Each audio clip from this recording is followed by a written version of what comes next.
The man approached the Duke and demanded that he return Saint Dinah. The Duke only grinned in response. He also noted that he did not understand at all what this man was talking about. The man insisted that Duke Devon give up the saint, since it was he who took her from the temple. According to him, she is just a low woman, and her place is in the temple. Without her, he faces enormous difficulties. The Duke asked him again what he meant by the expression, low woman. The man then explained that a nearly awakened saint was worth 1,000,000 errands. If the Duke returns Saint Dinah to them, they will pretend that nothing happened. Patrick collapsed to the floor and couldn't understand why the Duke was behaving like this. He said he was not going to tolerate this any longer and pulled out his sword. Podvig wanted to say something, but the Duke did not let him open his mouth. The Duke held his sword to Patrick's throat, claiming that he was protecting his daughter.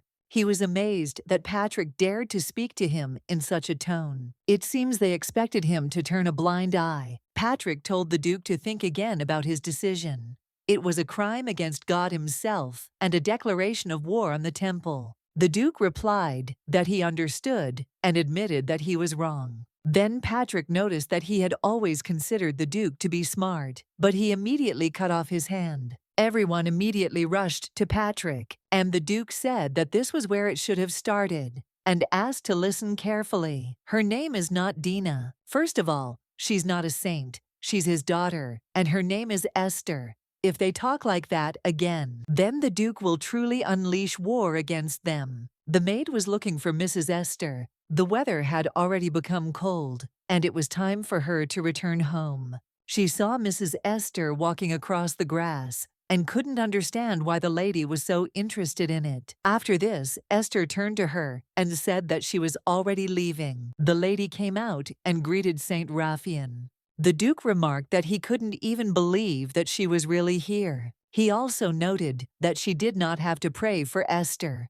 The lady said that even though she had become a saint, she still could not give up prayers. This child is dear to her. She lives in her heart, so she will continue to pray for her. The Duke remarked that Lady Raphael was so kind that he was simply amazed. Even in relation to a monster, Raphael approached Esther and asked how she was feeling. The Duke did not understand how she could be so kind to this girl. Raphael said that she had a lot of things to do, a ton of work. She noticed that Esther was rapidly weakening and needed her help. Turning to her, Raphael noted that she was a very bad girl. She asked how it happened that this time there was less strength than the previous ones. Maybe she's trying to set her up. Then maybe it's worth cutting deeper. After this, a man approached the saint and said that she should not get her hands dirty. He would do it for her. He asked permission to do this dirty work for her. Raphael happily agreed. Khalid, it's completely incomprehensible how he is able to do this to Esther. The saint told him to collect correctly.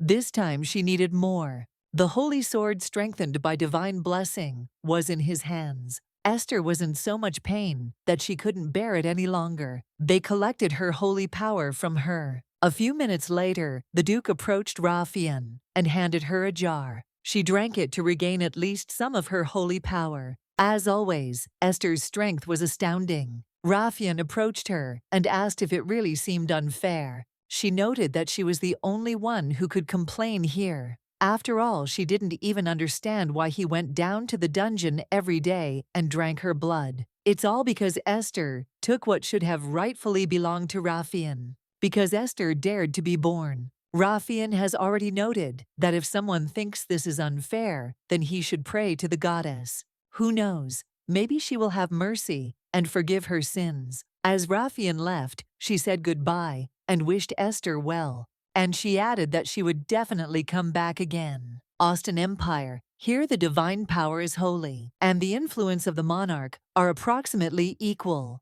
Before the empire was blessed by the light of the goddess, it was a time of chaos. It was an era of disease and suffering. Monsters were killing people. The streets were covered with corpses. It seemed there was no more hope. There were monsters everywhere that were almost impossible to deal with. But suddenly everyone saw some light. However, they saw the mistress, their lady. Espito descended from heaven in blood and despair. They decided that there was no need to despair now. After all, the Mistress of Light was with them. Everyone wished long life to the lady, the Mistress of Espito.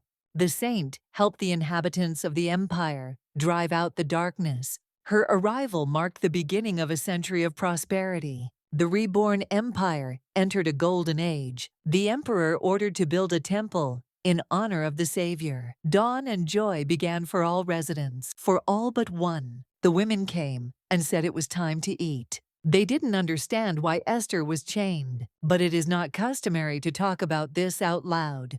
The newcomer does not know yet. This is not just a person, but a monster. No wonder they keep her locked up. They said they would hold her down so that the creature wouldn't bite off anything, and the other one would have to pour food down her throat. Their gazes met, and the girl could not believe that there was a monster in front of her. Then Annie heard a voice that said that if she could hear her, she should free her. A voice called her to come closer. The other girls didn't understand what Annie was doing. They were simply horrified when they saw that she had unleashed this monster. Dina looked at Annie and said that she was a good girl. She thanked her for everything and added that in order to die, she needed them to move away. The women realized that they urgently needed to call the priestess. They realized that the monster had bitten off its tongue and was now dead. Such a lonely and miserable death for a true saint. This is already the 14th death. When she opened her eyes,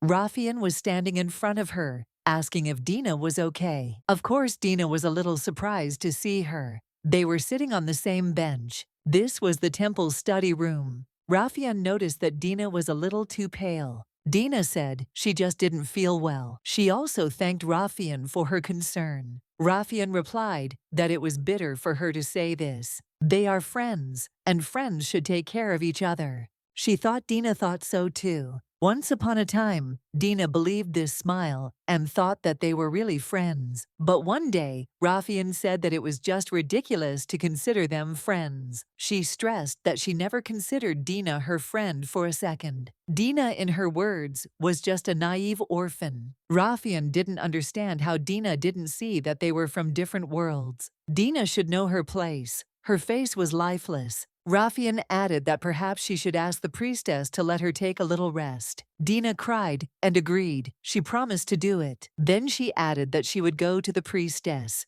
The other women didn't understand why Raphael was even talking to this girl. She was so dirty, her hands and feet were just terrible. There was a real gulf between them. Dina just liked Raphael, that's all, but she shouldn't have become the next saint. The woman asked Dina again why she was there and what had happened this time. Dina complained that she had a headache and urgently needed medicine. The woman noted that she had no advocate, which meant she had to work twice as hard as others, and that constant complaints were simply unbearable. But despite this, they still gave her medication, and she left. Again and again she was reborn, and she could not understand why all this was happening to her. She had no idea why she couldn't just die, but now was not the time to think about it. I needed to look at what date it was today. No matter how much she protested, this place did not change. Her diary lay in front of her. The last entry was dated August 4th, 3881, but now it was already 1981, not 1982. The 12th and 13th times, she returned to April 82, shortly before the death of the current saint. Now something has changed. Perhaps this is the last time. Although it's unlikely, there was no point in expecting anything. There will still be disappointment. It didn't matter what time she returned. It was still impossible to escape from the temples. No matter how many attempts she made, none of them were successful. It hurt. She really hoped it was the last time. She wanted to commit suicide right then and there. But when she cut herself, she saw how divine power manifested itself within her. Of course, the holy power heals everything, even her suffering. She can only harm herself if she completely loses her power. And in the temple, she is closely monitored, so nothing will come of it. Only if someone else kills her will she be able to leave, or if she is constrained and weakened. She had no idea how much longer she would have to live this terrible life. Dina approached the statue of the ruler. This place used to be really dear to her. Then she asked for at least a little food because she was hungry. Suddenly, someone spoke to her, and she was very surprised. The man immediately realized that there was holy power in her. The priest she met by chance was not particularly friendly, but at least she never had to go hungry again from then on. She was shown her room and was amazed. She was told to keep quiet, and she was truly grateful for that. But soon she lost everything. She never understood why the mistress had given her this power. It was also not at all clear why she was sent to Earth in the first place. She was tired of being a bargaining chip and begged to be taken back. She didn't want to live anymore. It was unbearably hard for her. Thinking about this, for some reason she remembered the temple festival. Now she knew exactly how to die. The lady was always invited to the festival. The temple festival took place only once a year. The heads of the four most powerful families of the empire always visited it. Among them was supposed to be Duke Devon Teresia. He has never lost a war, and his army in the past has never left even a blade of grass behind. He was a war-mad killer, and if Esther had attacked him, she would have certainly died. Suddenly, someone pushed her while she was thinking, and the girl fell to the ground. She was sharply told that she needed to look around. She had scattered all the apples. Esther immediately apologized and began to put them back together. Due to the healing effect of the holy energy, she could not die on her own. Therefore, she needed to somehow provoke the Archduke in order to die at his hands. As she walked along the terrace, Khalid called her. She was surprised to see him, and he just smiled back at her. Khalid asked where she was going. Khalid Demroy was the son of an influential aristocrat and everyone's favorite. She also liked him for his care. Esther smiled, although after becoming the Holy Knight Raphael, he had changed a lot. He no longer helped her and obeyed only his mistress. Even though he helped her get out of hell, she considered him a hypocrite. He asked why Dina looked so depressed. The girl turned away and replied that she was fine. He must have imagined it. She also noticed that she had to help with the preparations for the party, and so she had to go. Khalid apologized and then saw her turn around abruptly and run away. He decided that he must have done something wrong since she had changed so drastically. The maids were delighted to see Mr. Ben. He wished them good morning, and they literally beamed with his attention. They couldn't understand how he managed to be so perfect. Now it became clear why the Duke had kept him close for 10 years already. He knew that every bird throughout the empire was chirping. As they said, Ben Teresia knows absolutely everything. But Ben himself did not understand what to do with the master. He turned to His Highness and asked if he was sure that he wanted to wear this particular outfit. The gentleman was surprised and said that he did not see anything strange in his clothes. Ben replied that he didn't condemn him at all, but he would take into account that his relationship with the temple was already strained, and he was also planning to come in black to a holiday where he was supposed to be wearing white. It looked too childish, and he wanted to suggest that the Duke change his clothes. Ben asked if the gentleman could trust him with his wardrobe so that he could pick out something suitable. Then Devon gave him a look that made Ben feel uneasy. He immediately changed his mind. He definitely didn't need this. As they were leaving, they came across Judy and Denny, and one of them asked if their father was leaving yet. The Duke thought Judy had gotten into a fight with someone again, but he said he was just racing. However, the father doubted how it was possible to get hurt while running, but he only asked his son not to do anything in his absence.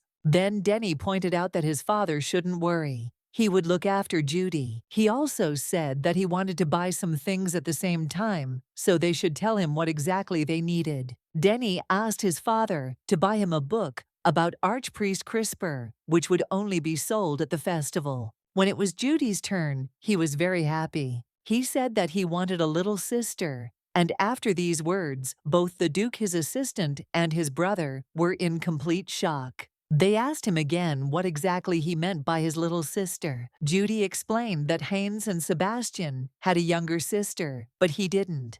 The Duke asked how much longer they could fool around, and Judy got a little angry. He said that he understood everything and demonstratively turned around and left. Judy noted that he knew his father wouldn't listen to him anyway. He also added that it was clear to him that his father only loved Danny. Then the Duke came up to him and said that Judy himself understood that this was not it. If he wants a girlfriend, he can find a maid his age, but he will not have a sister. The boy did not understand why this was so, and the Duke tried to explain that it was all because they did not have a mother. Judy still didn't understand, and the Duke didn't know how to explain it to him, feeling awkward. Then he asked if any of them understood why there could be no talk of a little sister. Denny said it wasn't entirely impossible. The Duke was in complete shock, but Judy was very happy. Denny pointed out that it might be possible to adopt someone. As they rode in the carriage, Ben noticed that His Highness looked thoughtful. He added that there was no need for that. Judy was always making things up. Then the Duke admitted that at first, he also thought that Judy was joking, but still decided to take his words into account. He tries to buy everything for his children to somehow compensate for the lack of motherly love, but it seems there is a downside to his generosity. They are bored with material things. They lack exiled love and simple attention. They no longer need toys and other things, but he cannot give them either a sister or the care that they so need. They grew up without knowing what family affection was, and perhaps if a good girl came into the house, the twins would finally understand what a real family means. Adoption was not an easy decision, but his intuition rarely failed him in such matters. Therefore, he promised that he would definitely find a place where he could take the child. When they arrived, the Duke found it difficult to be at the event. Unexpectedly, Esther realized that getting to the Duke turned out to be much easier than she expected. However, she was not sure if she would be allowed to get close enough to make an assassination attempt. The women told Dina to bring a few more chairs from the warehouse. Jovitsa said that there are not enough places, and they are all already taken. They couldn't understand why Dina had that expression on her face and thought that she shouldn't try to argue with them at all. Previously, she would have obeyed without a word, but now she replied that the candidate for priestess had ordered her to do it. Because of this, Esther got very angry and yelled at her. She belonged to a noble family, and Esther was left without parents from birth and grew up on the street. According to her, Esther probably came from some kind of slums. Therefore, it was completely incomprehensible how she dared to argue with her when she herself did not even have parents. But Esther herself also dreamed of a family and did not want to be a miserable orphan. She noticed that Duke Devon was gone and began to think that perhaps everything had failed. Esther was frightened, did not understand where he had gone, and began to frantically look around. The chance was missed, but suddenly she noticed him. She saw that the Duke was leaving, and then she grabbed the girl by the hand, starting to shout that she had become completely insolent. Esther demanded that she not leave her side and obey all her orders. Then, a woman came up and said that she didn't understand what was going on, but there shouldn't be any fights during the festival. When she tried to explain something, Dina suddenly jumped up, and they tried to sit her down again. The woman asked if this was all true, and added that she needed to agree immediately. Then the girls demanded an explanation of where Esther was going to go. Esther replied that she had to bring more chairs, and now she did not know what to do because she would lose the Duke. She hoped that the Archduke had not yet left the temple. Most likely he was still here, but he was nowhere to be seen, and in her sleeve lay the knife with which she was going to attack. She finally found him. He was almost gone. Esther hoped she could handle it, but now was not the time to doubt. She had to act. There was no way she could miss such a chance. She turned to His Highness, and the Duke immediately turned his attention to her. She came closer and said that she had something to tell him, but her path was immediately blocked by knights. The girl got scared and quickly said that she just needed to talk to him. It would only take a minute. She fervently begged the Duke to listen to her, and he eventually agreed. He ordered the swords to be lowered. The Duke noted that judging by her clothes, she was probably a candidate for the role of saint. He asked what she wanted, and she knew she needed to hit, but to do that she had to get closer. Esther came close enough and knew the moment had arrived. She pulled out a knife and rushed at the Duke. Devon grabbed her hand himself and said that at first he thought she was just weird, but it turns out she wanted to kill him. A rude girl. He asked if she really intended to kill him with this.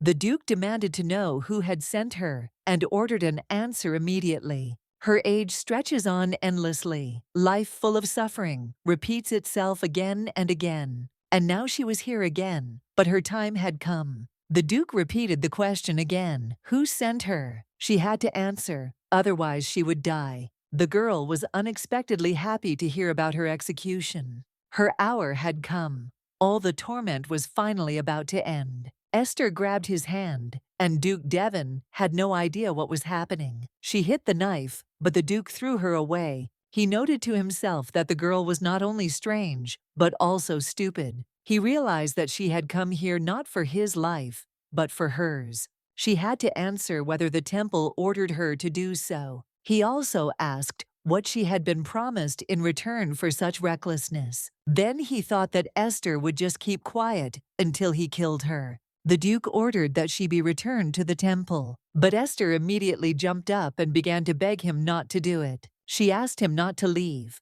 said that she didn't want to go back, didn't want to return to the temple. She begged for help, begged him to help her die. Esther didn't want to resist. She wasn't going to say anything, she just asked to be killed. She really wanted to die. She thought that death was better than returning to the temple. Then Duke Devon ordered her to be released. He looked at her and asked how old she was. Esther replied that she was now 12. He was surprised when he heard this and touched her forehead. The Duke noted that she really did not want to return to the temple, so he said that in that case, he would invite her to become his daughter. Esther was shocked when she heard this and asked again. She smiled and asked if he really wanted to take her in. The Duke noted that he was looking for a girl to adopt, and he liked her. Esther said that she was, after all, a commoner of humble origin. She added that a father like him would not want such a daughter. But the Duke said he saw nothing wrong with that. If she becomes his daughter, she will be a noble lady.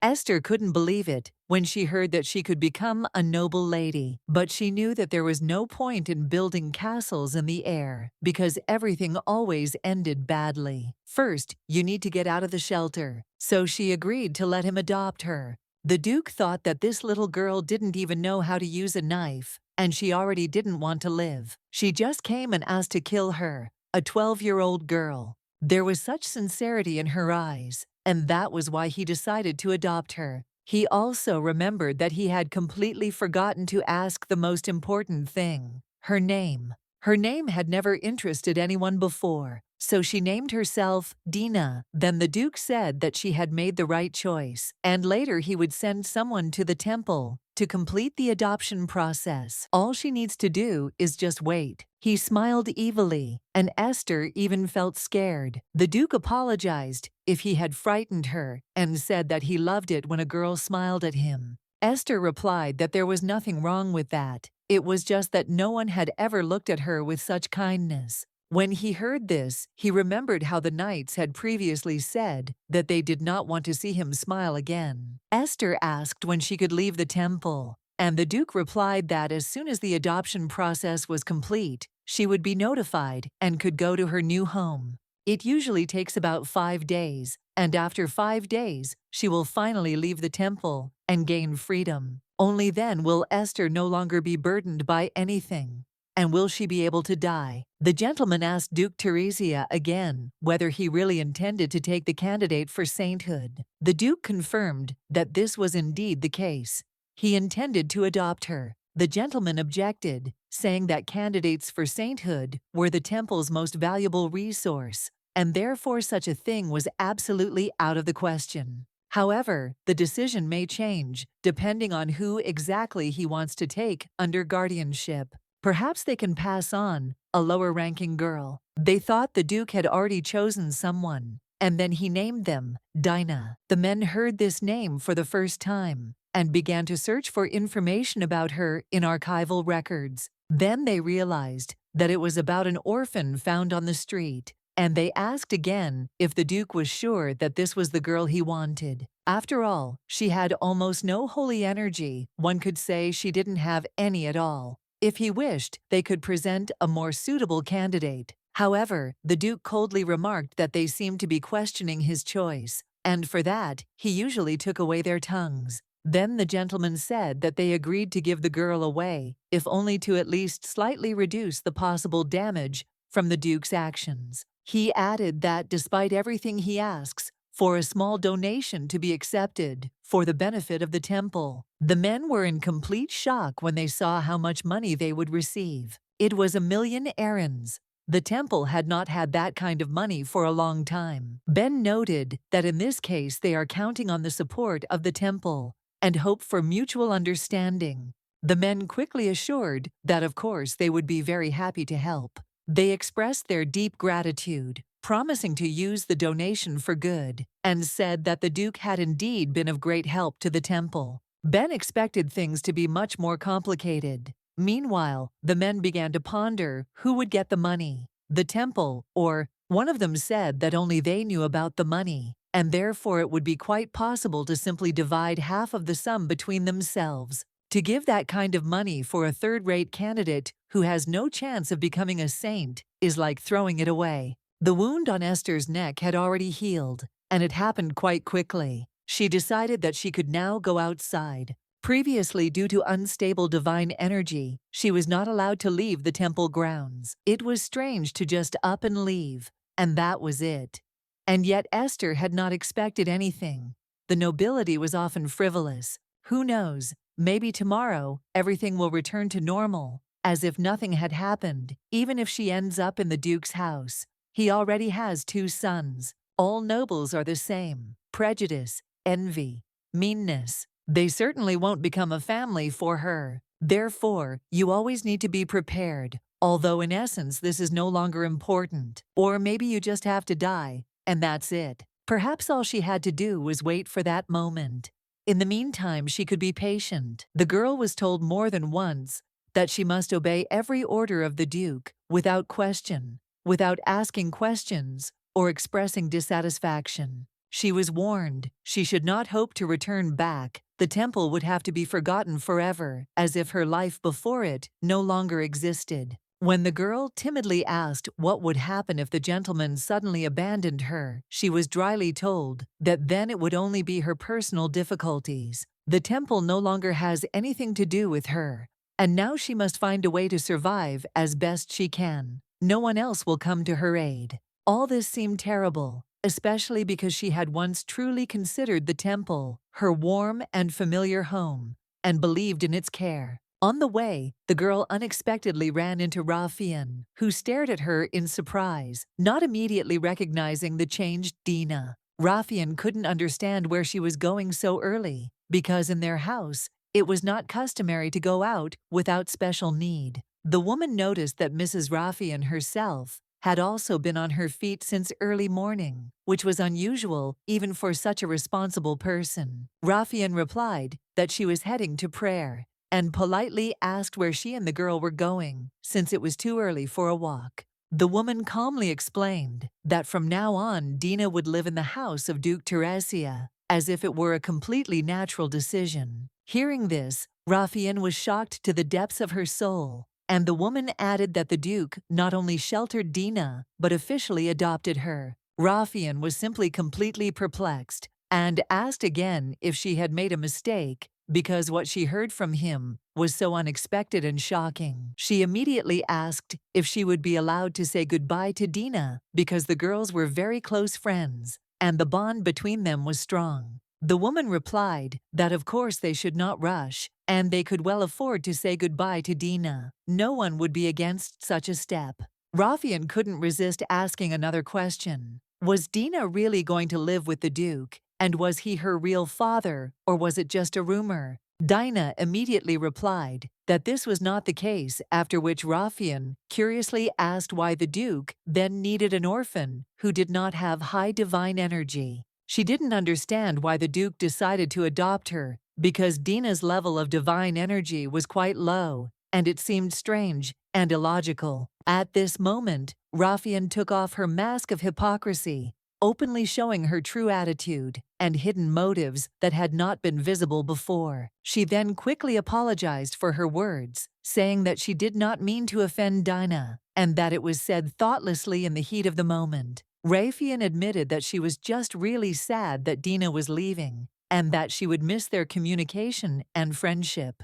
Despite everything, she smiled and noted that they had always been very close, and that this connection would not disappear even after separation. In the end, Rafian turned out to be unpleasant in her duplicity because her words about closeness and sadness sounded false and only caused irritation. It was she who was the cause of all the torment that had haunted her through many previous lives. All the pain and suffering emanated from her like a dark shadow of the past. Dina felt a strong anger at Rafian's feigned kindness. She felt that this mask of lies would sooner or later be destroyed, and she intended to take revenge for all the insults. Despite this, Dina noted that she felt not only anger towards Rafian, but also pity. Deep down, she sincerely wished her all the best, even if those feelings were mixed. As a parting gift, Dina chose to pray for Rafian to become the next saint. But she secretly hoped that even after her death, this would never happen under any circumstances. Dina wished that the causes of her own pain would return to Rafian in the form of the same endless and unbearable suffering that she herself had experienced. However, she never said this out loud. To those around her, she stated that she only wanted a holy life for Rafian, filled with joy, smiles, and bright days. Secretly, Dina hoped that in the future, Rafian would suffer so many misfortunes that even the shadow of a smile on her lips would become impossible and cruelly forbidden. This was her real thought. The words were one thing, but in her heart they were completely different, hidden deep like a dark secret. Dina simply pulled herself together and calmly said thank you to Rafian, hiding all the complexity of her feelings behind this calmness. She noted to herself that she still sincerely hoped that everything would work out well in Rafian's life. Despite all the hardships and contradictions within, she couldn't understand what exactly happened at that moment and why Dina always behaved so unpredictably and strangely in such situations. Today, Dina was somehow especially special, as if she was saying something important with her quiet speech, and her gaze seemed very mysterious and deep. It seemed as if she already knew all the secrets that no one could hide from her, and this created a special atmosphere of mystery and confidence around her. Despite this, Dina remained just as brazen and daring, but Rafian decided to just accept it and not try to change her. She understood that their paths would not cross again, and this feeling of farewell filled her with a slight sadness, but also with peace at the same time. The Duke's wife was called Irene, and everyone admired her beauty. She was a real beauty whose face and gait attracted everyone's attention. When Irene saw her husband, she smiled sincerely, her eyes glowing with warmth and tenderness, expressing love and joy. The husband said it was a chilly night, and he didn't understand why she was staying there, but the wife replied that she was just admiring the stars. The night sky was amazing. She added to Devon, just in case that they would soon have a daughter. This news filled the house with bright hope and joyful anticipation. The woman asked Dina if she could see the path and noted that at the end of it, someone was waiting as if holding their breath and hoping for a meeting. After this, she was told to leave because the temple no longer had anything to do with her, and now she had to go her own way. As soon as the door closed behind her, she found herself outside the temple, as if she had come out of another world, in which everything was different and a little scary. Before, she had never been able to escape her sad fate, which seemed to haunt her everywhere, not giving her a moment's peace. She often faced neglect and betrayal, felt abandoned and alone in this cruel world, where no one held her hand. Every time she tried to commit suicide to stop the pain and suffering, it was as if everything was repeating itself over again without change or relief. But now the situation was different. This time everything would go differently because a new stage was beginning in her life, and changes became inevitable. She was not locked in prison because she managed to escape in time, And now she was free, although new trials lay ahead. No one threw her into prison. She had already taken an important step that changed the course of events and entailed other consequences. She was met by Ben, who immediately noticed that everyone was waiting for Milady to appear and was happy to help at this important moment. The girl was amazed to see the luxurious carriage, and Ben said that he was the Duke's personal assistant, and it was a great honor for him to serve my lady. She could not believe how they were treating her now, and following etiquette greeted the gentleman with respect and caution. The meeting was mutual. The girl also experienced joy from this acquaintance, and bowed in response, showing her respect. Ben noted that now Milady should bow to him, since he represents the Teresia family and its status. The girl replied that she simply bowed, since she was still uncomfortable, immediately accepting the new title and the rank of Milady. Ben reminded her that she was now a member of the Teresia family, and that meant much more than just words or formalities. He explained that there was only one archduke in the empire, her father, and she was his only daughter, which determined her high status. Her behavior and manners now reflect the position and importance of the family she now represents and belongs to. The girl was shocked to learn that her behavior was affecting the entire family. Ben explained that he understood that she still had to get used to all the rules and customs of the house. Gradually, she will get used to the new order and master everything herself. Deep down, the girl understood that this was not a simple test, but a part of her new world. Now she became part of the Archduke's family and had to behave with dignity, follow the rules, and live up to her new status, even though it seemed unusual. The Duke himself was in the carriage, and the girl felt grateful that it was he who came for her and gave her a chance for a new life and safety. The Duke firmly stated that he always kept his promises, and this sounded like confidence, not empty words or bragging. This statement did not sound like bragging, but rather like genuine determination and a serious attitude towards his duties. It is better that he should be so direct than to hide his real intentions behind a smile and betrayal,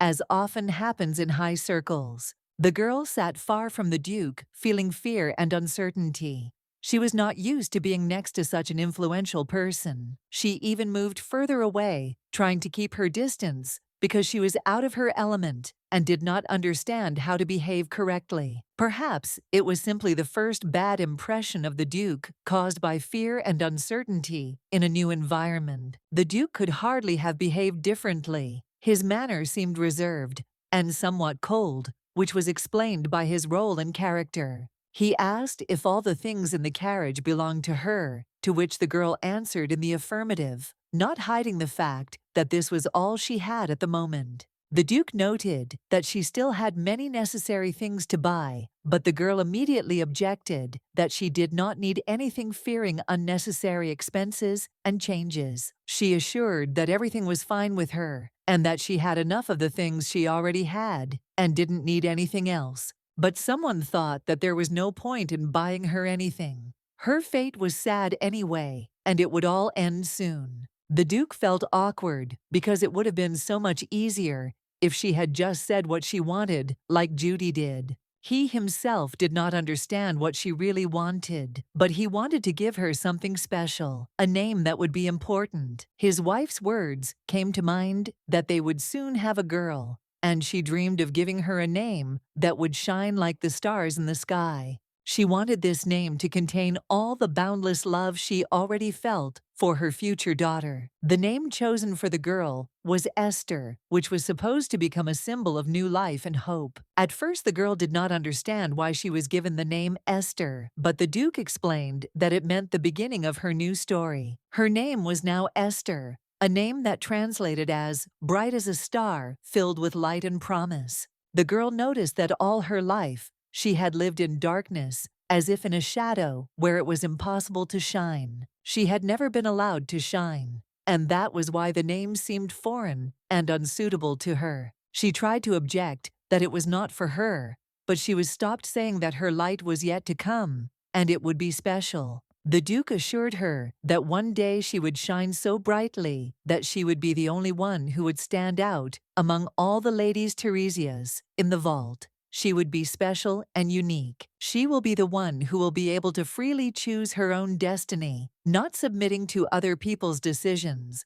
but deciding everything on her own, step by step, moving towards her dream. The girl wondered if she could accept this name so beautiful and full of meaning, which had now become a part of her and her destiny, a new chapter in her life. She didn't understand why she needed this name from a man who would soon pass away, but she felt that it was not just a random word. It had a special meaning. The name became her real one, so beautiful and important, even if only for a short time. But at that moment, she wanted to be Esther and feel this power inside herself. She burst into tears full of gratitude to the Duke for giving her this name, which would now accompany her on her new path in her new life. Before she looked wary and tense, but now her face relaxed, and she dozed off carefree, as if she had returned to childhood. At that moment, she really did look like a little girl, carefree, calm, and vulnerable, as she should be at her age. It was unbearable for the Duke to see despair in the eyes, unless it happened on the battlefield, because he was used to fighting, but not to such defenselessness.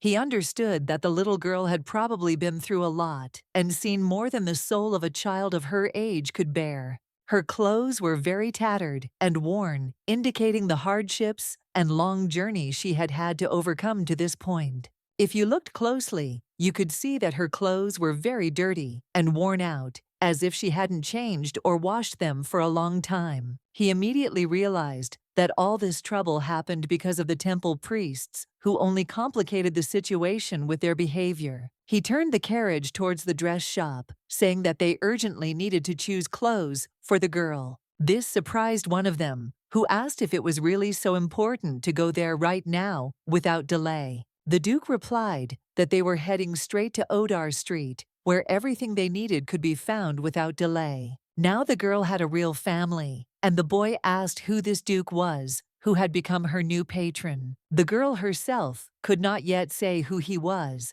but she understood that this man was very different from those she had met before. He didn't just say nice words, but always kept his promises, which was a real relief for her. The boy was sure that the Duke would now keep a close eye on her, and he need not worry about her fate. The girl was surprised when she heard that she was being watched constantly, and the boy noted that it was true. The Duke always kept an eye on her. She just couldn't understand who this person really was, and why he treated her like that. At that moment, she was told to open her eyes and wake up, as if returning to reality after a long sleep. The girl apologized for falling asleep, but the gentleman reassured her, saying that there was nothing to worry about. He noticed that they had important business to attend to, and that they needed to visit a famous place that was very popular among the locals. It was Lily Odar Street, where the boutique Christina was located. A very prestigious place, with fashionable clothes and unusual outfits. The gentleman noted that she needed to diversify her wardrobe to look more modern and appropriate to their new circumstances. The girl was amazed when she saw how big and luxurious this boutique was, with many display windows and beautiful mannequins. The lady, having met them, asked why he had not informed them in advance about the visit, since then they would have prepared something especially for them. The gentleman admitted that it was his mistake, asked for forgiveness, but explained that the young lady urgently needed new clothes, and there was no time to wait. The woman was surprised to see the girl, but this surprise quickly gave way to interest. The young lady looked very unusual and touching. Esther felt uneasy, afraid that she would be told that she was too dirty or untidy, and that they would refuse to help her choose clothes. But Christina confidently said that she would be happy to pick out several new dresses for this young lady, so that she would be comfortable and beautiful. She asked the young lady's name, and the girl replied that her name was Dinah. But the Duke immediately corrected her, saying that her name was now Esther. After this, Christina said that they could go further because they needed to pick out suitable dresses for the girl for different occasions. She noted that the girl could still leaf through the catalog Here are everyday dresses, there are ones for the weekend, and here are some from the latest fashion collection. The girl felt a little awkward because she didn't understand anything about fashion and didn't know where to start in this world of outfits. Esther then asked if it was okay for her to sit on such an expensive and elegant sofa without seeming impolite or breaking the rules. Christina smiled and replied that everything was fine. She could sit here and that this was no reason to worry or feel embarrassed. The girl realized that she was treated kindly and calmly here. It didn't look like a strict temple or a place where you couldn't relax. In the past, they had been punished even for sitting on tables, and she remembered the fear and severity from those times. So now Esther was very grateful to Christina for the care and kindness she showed towards her. Everything was different here, and the girl didn't even expect that she could be accepted and supported like that, as if she were part of something new and important. Christina, turning to Esther, wondered where the Duke could have found such a girl, since she was clearly not from their usual circle. The girl held the catalog in her hands, but did not open it. She decided to first show that she was ready to listen and trust a professional. Christina began to talk about which soft and gentle colors would perfectly suit Esther's skin tone to highlight her natural beauty. Everything around looked truly luxurious, but Christina decided that the girl simply wasn't interested in it and didn't want to try on such beauty. Esther explained that the reason was completely different. She simply did not need to wear these things, although she had already been provided with many dresses, and Christina was stunned. All of this was from the most prestigious collections, so the girl decided to study the catalog better to understand what exactly would suit her and what she would like. All the models that Esther chose were discreet and modest, without unnecessary details, reflecting her simple but elegant taste. At that moment, it seemed that Christina had caught on to her style and said that she knew what styles she might like and would suit her perfectly. With such a sweet, gentle face, in her opinion, the girl could afford absolutely any style and look great in them. Christina took real pleasure in helping to dress elegant ladies, and that is why she was happy to help Esther choose outfits. She was sure that now the real magic would begin to transform the girl, to make her even more beautiful. Although Esther was in slight shock from what was happening, the girl seemed to want to get away from this whole world. But now in this atmosphere she felt very cozy and good, so she decided to stay a little longer. Despite wanting to leave everything and everyone, she felt calm and warm inside, which made her want to stay and experience this moment. A lot of time passed, and the jet ski began to wonder why everything always took so long, as if it had become a habit for him that was hard to break. After some time, a girl came out of the room towards them. Her appearance was unexpected and immediately attracted all the eyes around, like a bright spark in the darkness. The gentleman was shocked to the depths of his soul when he saw her for the first time. His emotions were mixed. He could not believe his eyes and froze in place. The girl asked, it seemed to herself, if she looked strange, as if she realized that her appearance might cause surprise or questions. It was then that the gentleman suddenly recognized her as his wife, and this moment became a turning point, when doubts went away, giving way to firm confidence. They were very similar to each other, like two drops of water. The girl was like a living copy of Irene, like a reflection in the mirror of the past. The gentleman thought that if they had a daughter, she would look exactly like this, and in this thought he saw an ideal that seemed to have been formed from memories. Esther noted that this dress brought her so much joy after just one fitting. Happiness, like a flash of light, filled her heart. The dress suited her face and figure perfectly, and the gentleman curiously imagined how the girl would look in other outfits, hoping that they would find something else. But the girl said that she didn't need a lot of clothes. She only wanted this dress, as if it were the only and most important thing for her. The gentleman insisted that Esther try on a few more dresses, as he had enough time and could wait calmly without rushing into making a choice. Christina was absolutely delighted with what was happening, because the girl looked amazing in every outfit, as if she was made for these dresses. Everything she wore fit perfectly, highlighting her natural beauty, as if she was the real pearl of the day. This little girl was really very cute and charming, which could not help but please everyone around her. The gentleman turned to Ben and said that all the dresses that Esther tried on must be bought without exception. Ben promised to carry out the order, but was internally shocked by such a decision because the cost was considerable. After several hours of trying on dresses, they settled on 7 that suited Esther best and looked the most elegant. The Duke assured that if the girl wanted more outfits, she should not be shy and just ask him. He would definitely help. However, Esther replied that these dresses were quite enough for her and expressed her sincere gratitude for such care. Christina approached the Duke with a question about the fate of the clothes in which the girl arrived, wondering how he would dispose of these things. The gentleman declared that the girl was no longer needed and could be thrown away as if she were a useless object that was no longer worth keeping around. The girl understood perfectly well that at any moment someone could betray her by stabbing her in the back, and then she would be abandoned without regret. But now, a special moment is coming, as if magic is beginning changing everything around, and she feels it with all her heart. Everything around her resembles a fairy tale, as if she had ended up in another world where the impossible becomes real and magical. If this is really a dream, then the girl does not want to wake up. She wants to stay in this beautiful and amazing world. After some time, they arrived at the place where she would now live, and she was simply stunned by what she saw. The Duke's sons were already living here, and all the maids and servants immediately greeted the master, showing respect and joy. The butler came out from behind the scenes to greet the master, showing his devotion and willingness to serve him. The Duke asked where the boys were now, and the butler said that they were upstairs in their rooms or playing. The girl was confused and did not know how to behave. She did not expect to see so many people and feel such attention to herself.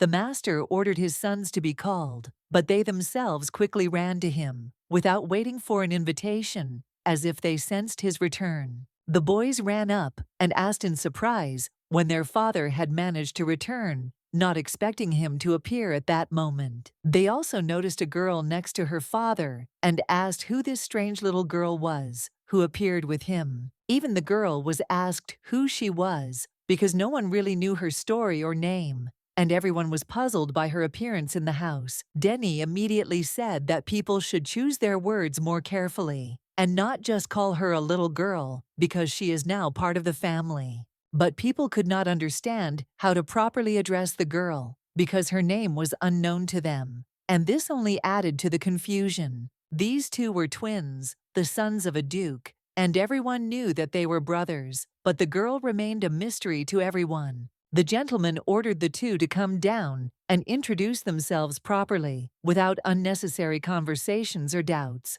They had to greet their new sister, and Judy, surprised, asked if she was really their relative now. Judy quickly ran down, because for him this girl was a stranger, and he was not particularly happy about her appearance next to them. However, as he got closer, he noticed that she was significantly younger than him, which softened his attitude a little. He said it was really cool and wondered when they had such a little sister. Denny, watching his brother, sternly told him to stop talking nonsense and to be more serious. He should have immediately understood that this girl was his former half-sister, whom fate had now brought together with him again in the same house. The father noted that she would be living with him, so it was important that they get to know each other and establish a relationship as soon as possible. Judy was delighted with the arrival of the new girl and began to ask what her name was and where she came from to their house. The girl replied that her name was Esther and that she had come from the temple where she had previously lived and spent a lot of time. Judy asked again if she was joking and clarified whether her dad had really picked her up there in that very temple. The father sternly told Judy that if he continued to behave like this, he would call the teacher to explain how to behave. The people around me said that it wasn't worth letting it get to this point and that everything was clear, but now it was time to end the conversation, since Judy needed to leave. However, the father asked Judy to stop, since the boy did not yet understand the seriousness of what was happening and the essence of the matter. The father emphasized that he had already been told that this girl was now his sister, and he was obliged to show her the house and help her settle in. Judy didn't understand why he should do it, and said that it would be better to let Denny do it since he spent most of his time at home anyway. But Denny suddenly went somewhere, and her father noticed that this meant that Judy seemed to be refusing to fulfill her father's request. The guy realized that there was no way to avoid this, and he simply fell silent, accepting the inevitability of what had happened. They explained to him that his father lived on the second floor, and that the third and fourth floors were guest rooms for visitors and guests of the family. Her and Denny's rooms were on the fourth floor, so she was offered the choice of a bedroom on the third floor where there was more privacy and space. The third floor was spacious and light. Large windows let in a lot of daylight, and the air seemed especially fresh and pleasant for living. Judy was determined to go and confront Sebastian because he didn't understand why his dad had assigned him such an unpleasant and tedious task. The girl's name was Coster. The name sounded unusual, but somehow it was immediately remembered and aroused Judy's interest and even slight wariness. Despite everything, for some reason, Coster reminded him very much of his mother, not in appearance, but in some of her behavior and manners, which were surprisingly similar. Suddenly, he noticed that the girl stopped, as if she was thinking, and asked what exactly had happened, as if something had really affected her at that moment. He saw her looking at one of the rooms, and she said it was very beautiful, although there was a doubt in her voice, as if she liked this room, but not entirely. He decided to clarify whether Lena really wanted this particular room, because her words were not entirely clear, and he wanted to understand her true desire. The girl asked if she could keep this particular room. If not, she was ready to choose another one because she wanted to live in a comfortable and cozy place. The guy gave his permission, saying he was just going to escape through the room. He didn't mind, but he wanted to leave quickly and without any questions. The boy asked the girl to take this room for herself. She asked again if it was really possible to do so without any doubt. He replied that it was possible, but at the same time demanded a promise to go with him to Sebastian without options or discussions. The girl asked who this Sebastian was. The boy explained that he was just a weird guy, nothing more than a moron. He took Esther's little finger in his hand and asked again if she would promise to fulfill his condition and go with him. Romaine also said that she promised, and then the girl gave her finger as a sign of agreement and seriousness of intentions. The butler had already found Milady and informed her that His Highness wished to meet with her as soon as possible, without delay. He asked if the girl had chosen peace for herself, to which she confirmed, adding that she was already heading there. The table was set so that it was bursting with treats. Everything looked very appetizing and promised a pleasant evening. It seemed the Duke, who had a sweet tooth, had noticed that something was wrong with the girl. I asked again to find out what exactly had alarmed him. He thought that maybe the girl didn't like sweets, but she assured him that everything was fine and that no treats made her feel uncomfortable. She was calm and didn't want to cause any problems. They said she preferred cookies, but he reminded her of a more important matter: the adoption papers that were waiting to be signed and were vital to completing the process. All that was left to do was sign the papers, after which the process would officially be complete, and she would become a full-fledged part of the new family, which was of great importance to everyone. These documents will become official confirmation that the girl now bears the name Esther and is legally part of the Teresia family, which will change her life forever. All it took was a simple signature, but it gave her the impression that what was happening was somehow unreal and alien. When she signed the documents, the gentleman congratulated her. She was now officially his daughter. She was also grateful. He expected joy, but for some reason the girl looked sad and thoughtful. She quickly said that she could leave now, as if she wanted to leave as soon as possible. But the gentleman suddenly stopped her and handed her a cookie. He gently asked her to try it, as if he wanted to support her and lift her spirits a little at that moment. He insisted that she bite at least a little, but the girl was scared.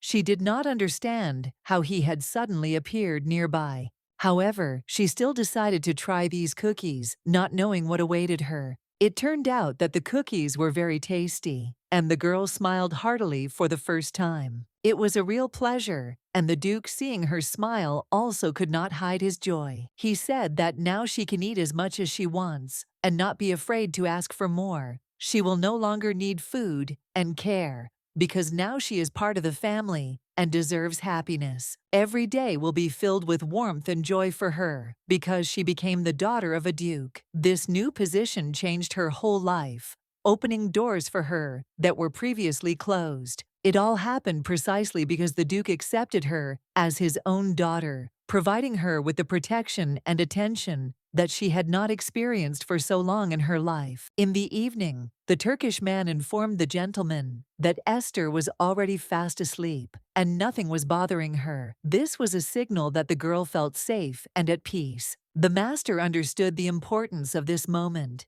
and immediately called his sons to discuss plans and further actions to protect and support Esther. He said that a family meeting would begin now, where important issues would be discussed, but everything would only begin after the girl woke up and felt completely safe. When Esther woke up, the street outside, the windows was filled with a bright light that she had not seen for a long time. This morning gave her a feeling of something new and clean. She had slept well despite sleeping on the floor. Such a sound and peaceful awakening was rare for her, and she felt her body filling with strength. She couldn't remember the last time the morning had been so warm and bright, because before every day of hers began with darkness and oppression in the dungeons. The girl had not yet gotten used to such peace and light when her personal maid came to her and gently asked how she had slept in her new home. This maid is Dorothy, who became not just a servant for Esther, but a real support and helper in a world that was unfamiliar to her.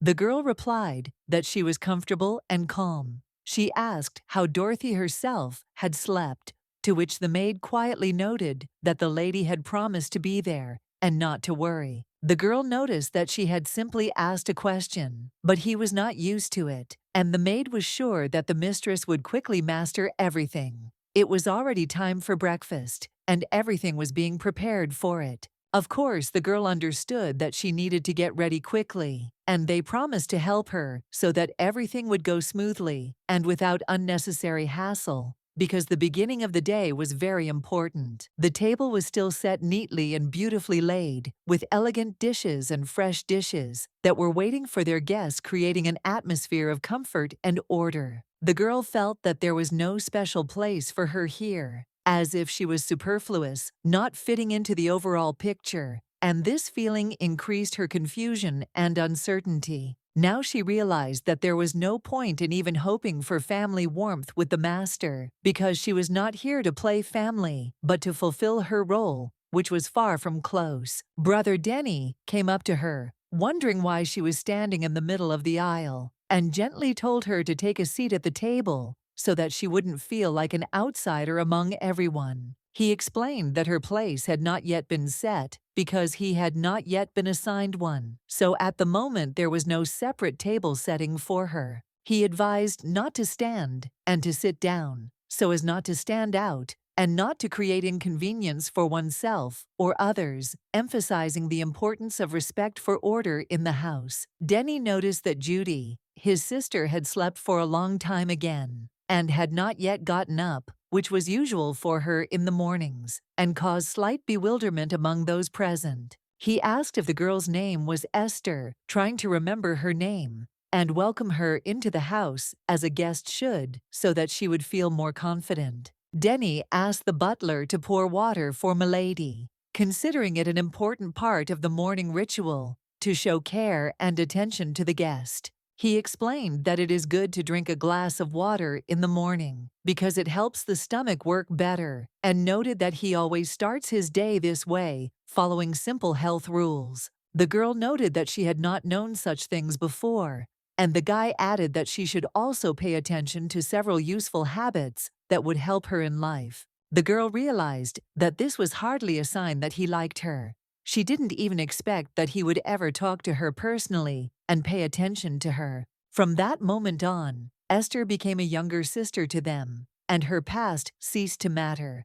Now all that mattered was that they were together, and no distance or insults could separate them. These are exactly the words that the father spoke when he opened the meeting to set clear rules for everyone and explain how they should now treat Esther.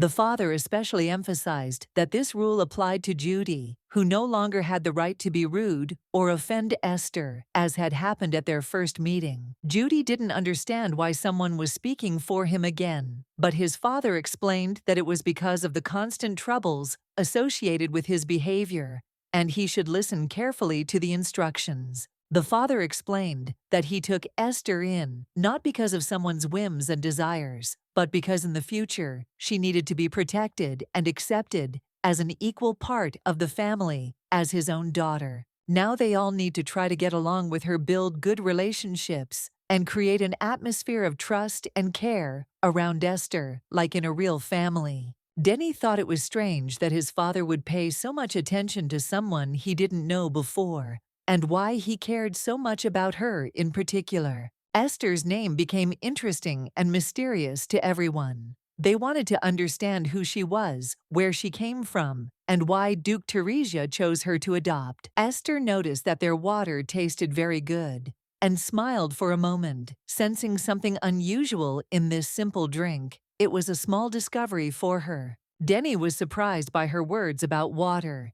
He didn't expect that she would notice such a small detail, as if the water here really had some special property, unlike the usual one. She agreed with Denny, because in the temple, they had never been given such pure and pleasant water that they could drink without any doubts about the quality. At that moment, the Duke appeared, and remarked that the day was going well, greeting them with a slight smile, as if encouraging a good start to the morning for all present. Esther addressed him by his title again, although in reality no one could force her to, but the Duke deep down hoped that progress would come quickly and without delay. Now all he could do was wait for her to decide to open up, and since this was his first breakfast with Esther, the Duke asked the cooks to prepare the dishes especially carefully. He really hoped that Esther would like everything, because it was important to him that she felt comfortable and enjoyed the food prepared especially for her.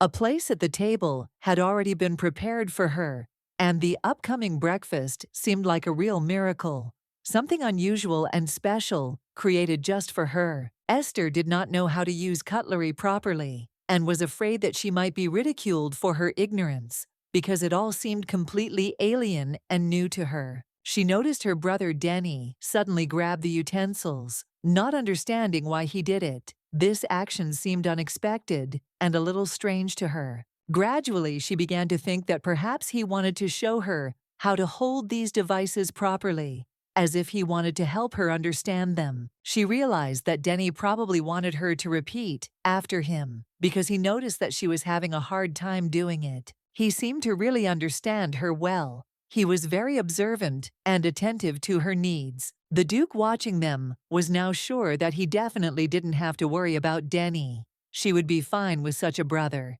Earlier, the butler entered the girl's room and announced that Mr. Judy had given her something important, causing her surprise. The girl asked again, and the butler explained that he had asked to remind her of the promise he had made yesterday, and wanted to make sure that she had not forgotten. The butler also noted that Esther herself would soon understand everything, and invited her to meet Judy in the garden at exactly 2:30. The girl was hesitant at first, but she realized that everything was serious, and asked to tell him that she would definitely come, and that Judy could wait for her in the garden. The maid smiled, realizing that the lady had already found friendship and felt comfortable in the company. It was an important moment for the girl, who rarely found close friends. She thought that the lady was undoubtedly happy about the upcoming meeting with Judy's brother. This event was special for her, because meetings with relatives were rare. The girl seemed happy on the outside,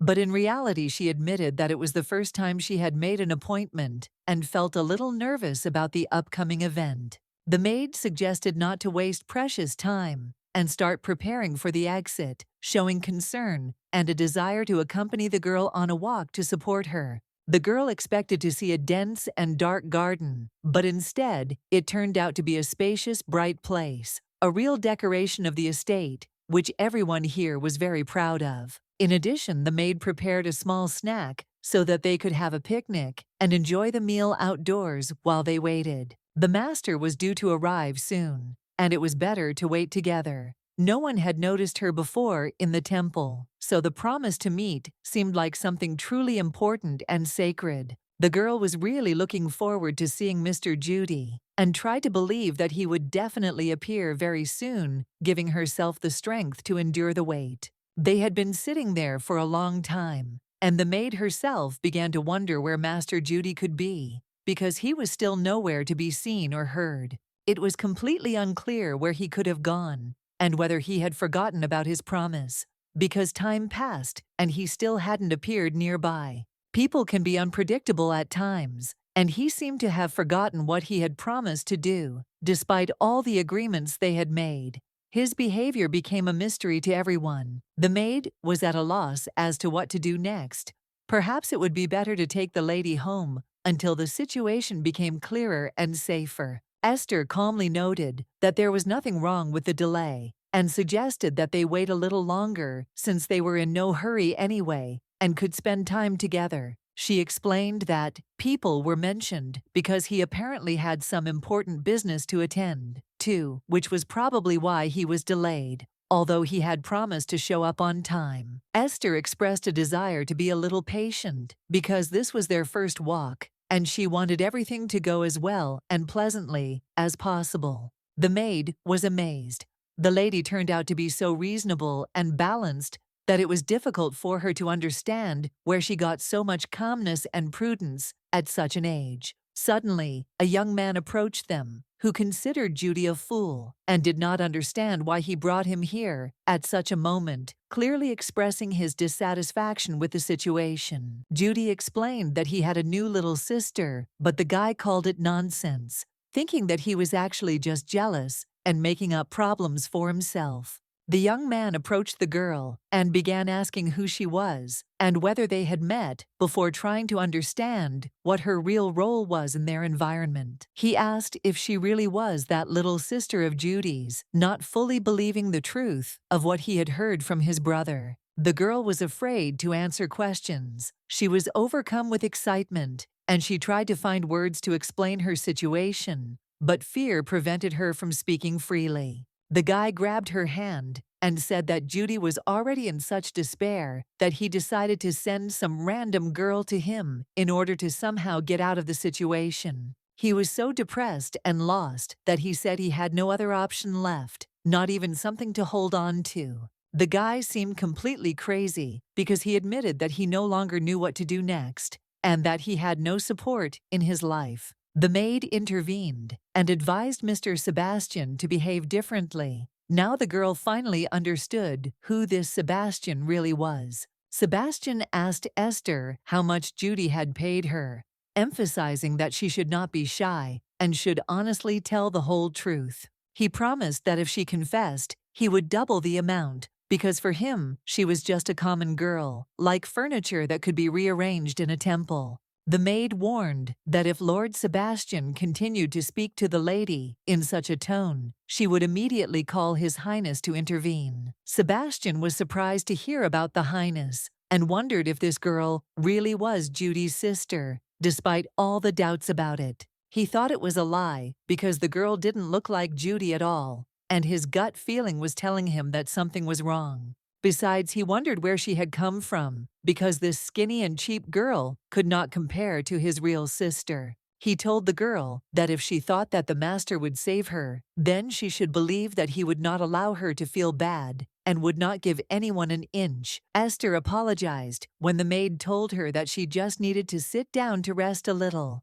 and not disturb herself unnecessarily. The maid noted that one should not take Mr. Sebastian's words too much to heart. Sometimes his words are harsh, but not with malicious intent. The girl replied that it was nothing to worry about, and he was right, but she just didn't want the aristocrats to touch someone like her, a beggar and adopted by a master. It was terrible that she couldn't say anything back to him. Suddenly she heard a voice that made her surprised and distracted from her heavy thoughts. She saw a small dog barking loudly nearby, as if trying to get her attention and diffuse the situation. The maid explained that the girl was probably seeing this dog for the first time. His name was Smiley, and he belonged to Judy, the son of Duke Teresia. The dog seemed very cute to Esther. She stroked him carefully, and the little dog immediately showed friendliness towards her, happily wagging his tail. The maid asked if they were going to return home, since the day was almost over and it was time to leave. But the girl said that she was in no hurry because the day had not yet completely passed, and Smiley remained nearby.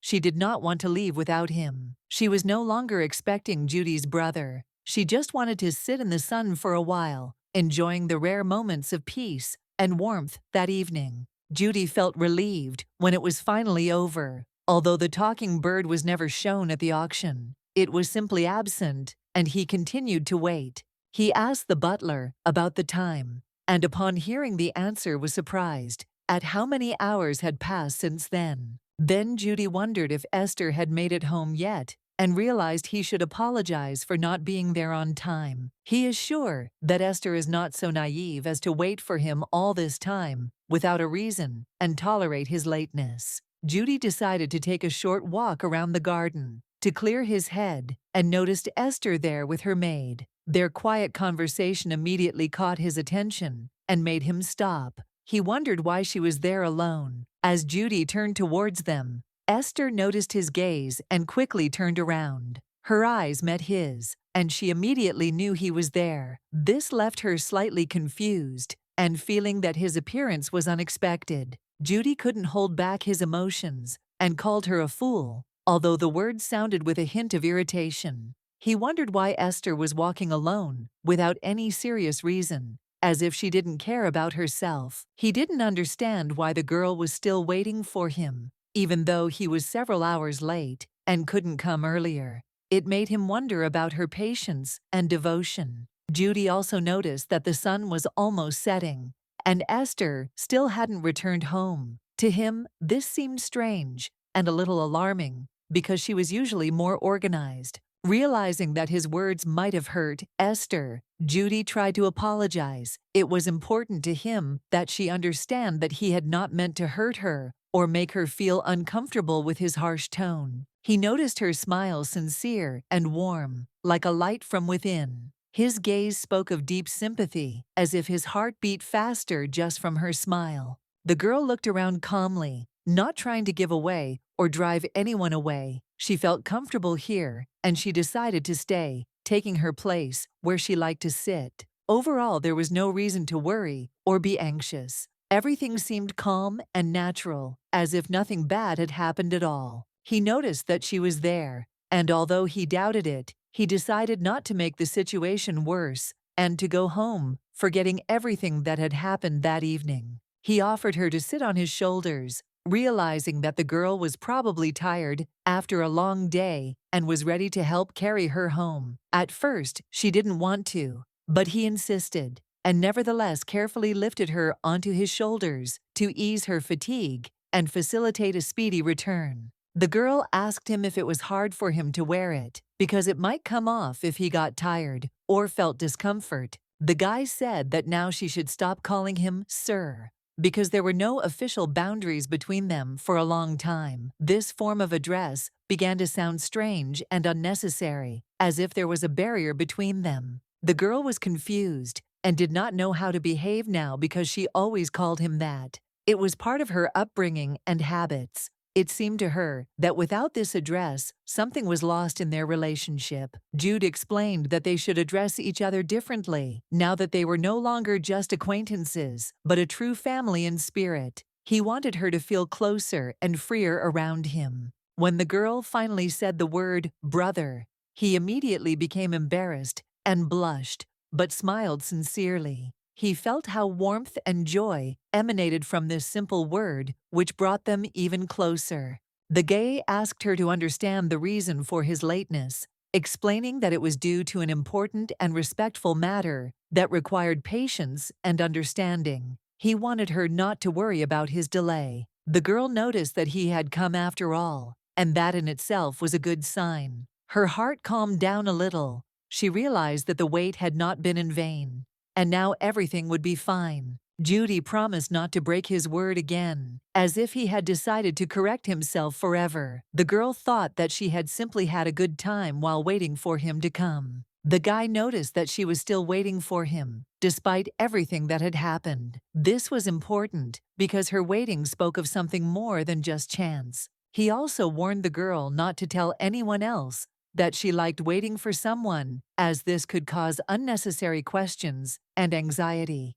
The guy promised that he would make anyone who dared to make her wait longer than necessary feel sorry for her, showing his determination and concern for her. His words sounded sincere and inspired faith in his kindness, as if he was truly ready to protect her from any troubles. She felt comfortable next to him, and she felt warm and safe when he held her in his arms. This feeling of protection filled her soul, as if she was in a safe shelter from the whole world.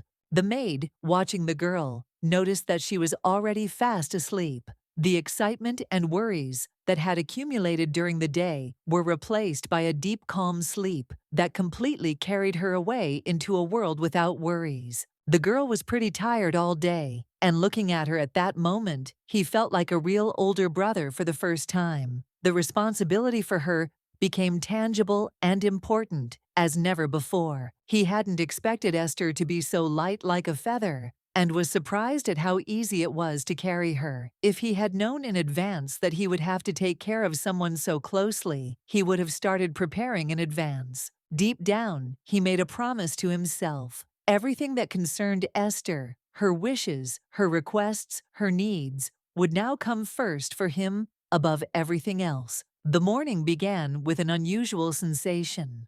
A light touch, warm and gentle, as if someone was carefully trying to bring her back from sleep to reality, awakening her softly and delicately. The girl did not understand who it was. Everything was blurry before her eyes, and a quiet, gentle voice suddenly said her new name, as if addressing her specifically and inviting her to wake up. He asked if she was awake, and when she slowly opened her eyes, there stood a boy with dark brown hair, looking at her intently, as if waiting for an answer. She had seen him before, he was always there, but now he was there again, and everything had changed. The heat that had plagued her before was gone, and she could breathe much easier and feel calmer. He asked her never to get sick and to take care of herself, because every time she felt bad, his heart seemed to squeeze with pain. He felt helpless and could not influence her condition. She felt so warm and cozy in his hand, as if all the care and support came from him. He held her hand tightly, and this feeling of protection and attention brought her peace and relief. Despite this, she still couldn't understand who he was and where he came from in her life. His face seemed alien, but at the same time strangely familiar, as if she had known him all her life, although this was impossible. His kindness and sensitivity amazed Esther. She could never have imagined that someone could show such sincere care and tenderness, treating her with such attention and warmth. In the morning, when Mrs. Esther opened her eyes, everyone in the room breathed a sigh of relief. Everyone was immensely happy that she had finally woken up. Judy sat next to her, his face filled with both worry and joy. He looked at her intently, immediately wondering how she was feeling and whether she recognized him after a long silence. Esther was surprised to see so many people gathered around her. She quietly asked why they were there, since she herself did not yet fully understand what had happened during these days. It all started after Esther returned from a walk and felt very weak. Soon a high temperature rose, and she spent 2 difficult and painful days in a row in the heat. One of the servants suggested that the reason for her condition could be the awakening of holiness in her. This unusual power could explain the sharp change in health and sudden deterioration. However, even taking into account such strange reasons, her rapid recovery in 2 days seemed unusual and almost incredible for an ordinary illness. Too sharp and rapid. Realizing how much worry and anxiety she had caused with her condition, Esther quietly asked for forgiveness from everyone who had worried about her. explaining that she had not meant for things to turn out this way. Duke Devon responded kindly that there was no need to apologize for something that wasn't her fault. The main thing was that the fever had subsided, and everything would be fine now. He suggested that perhaps she was born quite weak, and because of this, her body reacted so sharply, even to a mild cold. But Esther gently objected, saying that she was rarely ill, and most likely she had simply caught a cold on the road.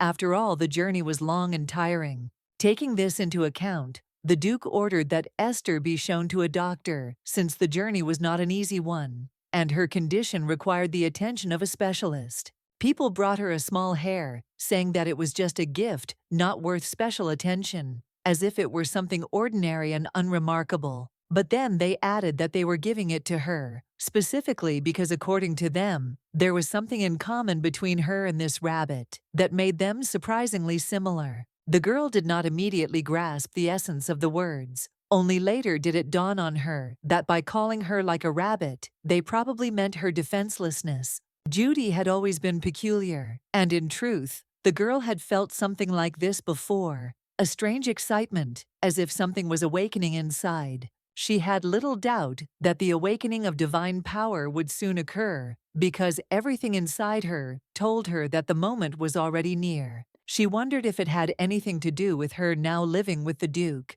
because she couldn't understand why this feeling had appeared so early. She also remembered the boy who, in her dream, asked her not to get sick anymore, as if he knew that she was suffering even when she was silent. It seemed like this boy's heart responded every time she felt bad, as if there was a special invisible connection between them. This was not the first time this had happened. Again and again in her dream, the image of the boy, not fully discernible, appeared as if he were only part of a whole, and yet she could not understand who he really was.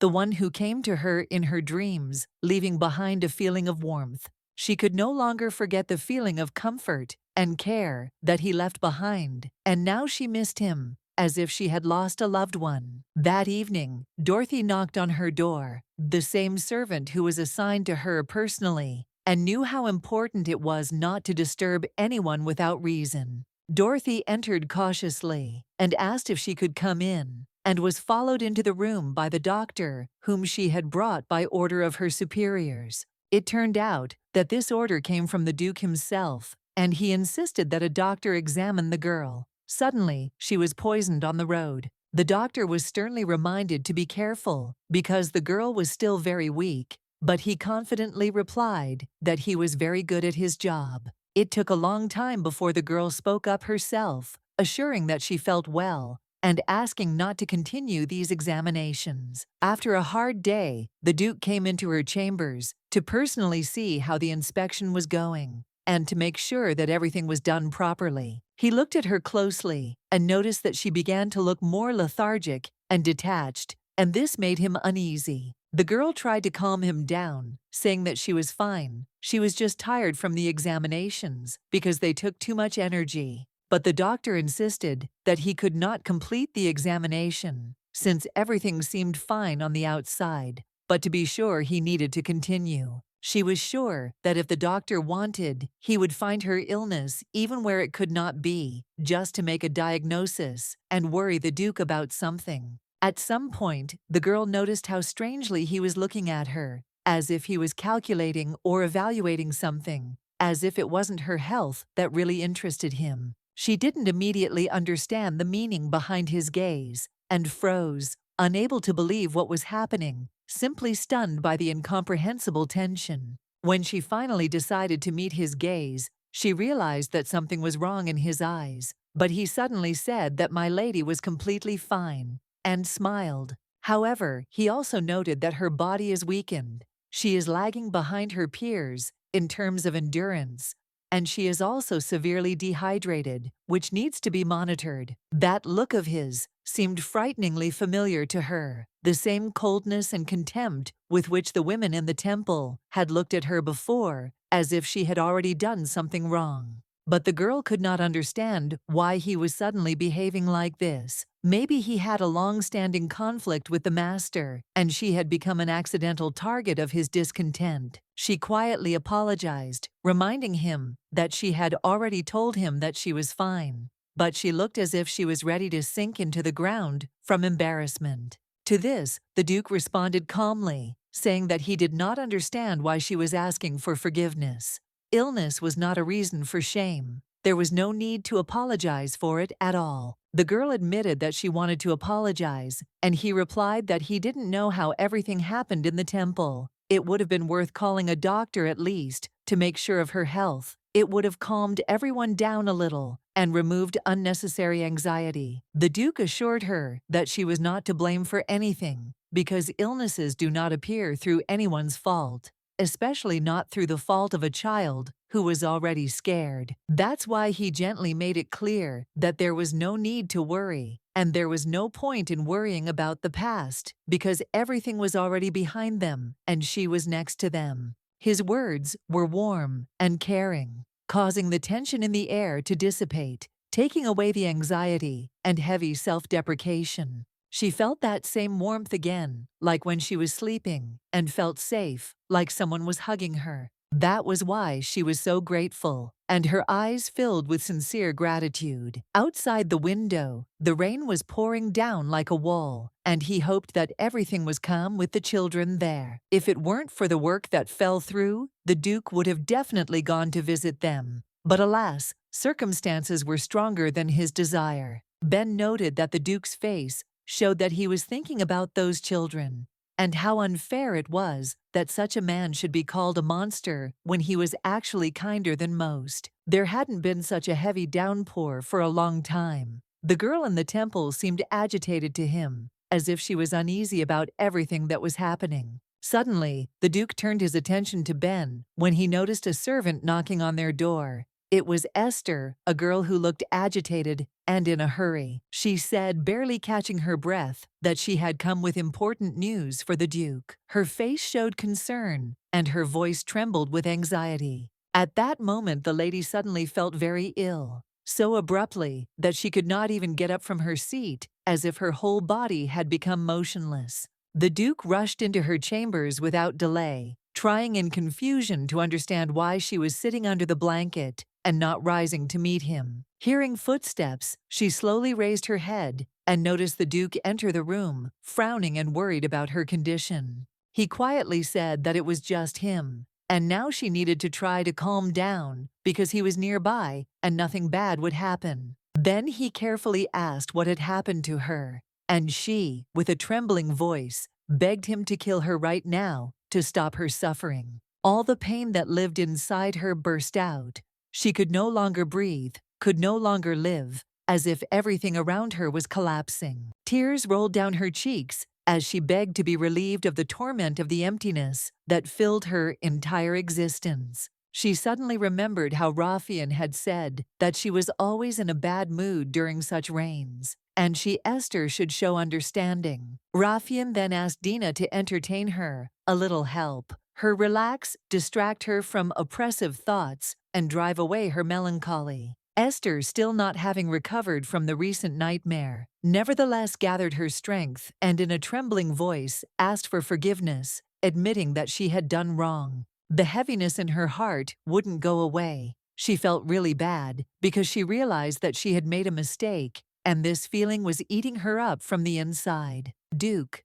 Devon, noticing her condition, cried out Esther's name, but was completely bewildered, not understanding what was happening to his adopted daughter at that moment. Raphael was still standing before her eyes, and therefore she was frightened when she saw the Duke as if he was a vision. He came closer and calmly said that there was no danger, she was safe, and now she didn't have to be afraid because everything was really already behind her. He wanted to know if she understood where she was, but Esther, still confused, asked anxiously if they were in the temple now. Then the Duke, with gentle severity, replied that this was not a temple at all, but his estate, and now she was at home, where nothing threatened her. Esther hung her head guiltily and apologized again for making a noise. She didn't mean to disturb anyone with her screaming. The girl explained that whenever it rained and she was locked inside, Rafian would make fun of her, and now she was left with that pain. But then, as if convincing herself, she added that everything was fine. Now it was just a bad dream, and there was nothing more to worry about. The man suddenly wondered what was going on in this temple. And out of the corner of my ear, I caught the name Rafian, which sounded with some strange hint of alarm and significance.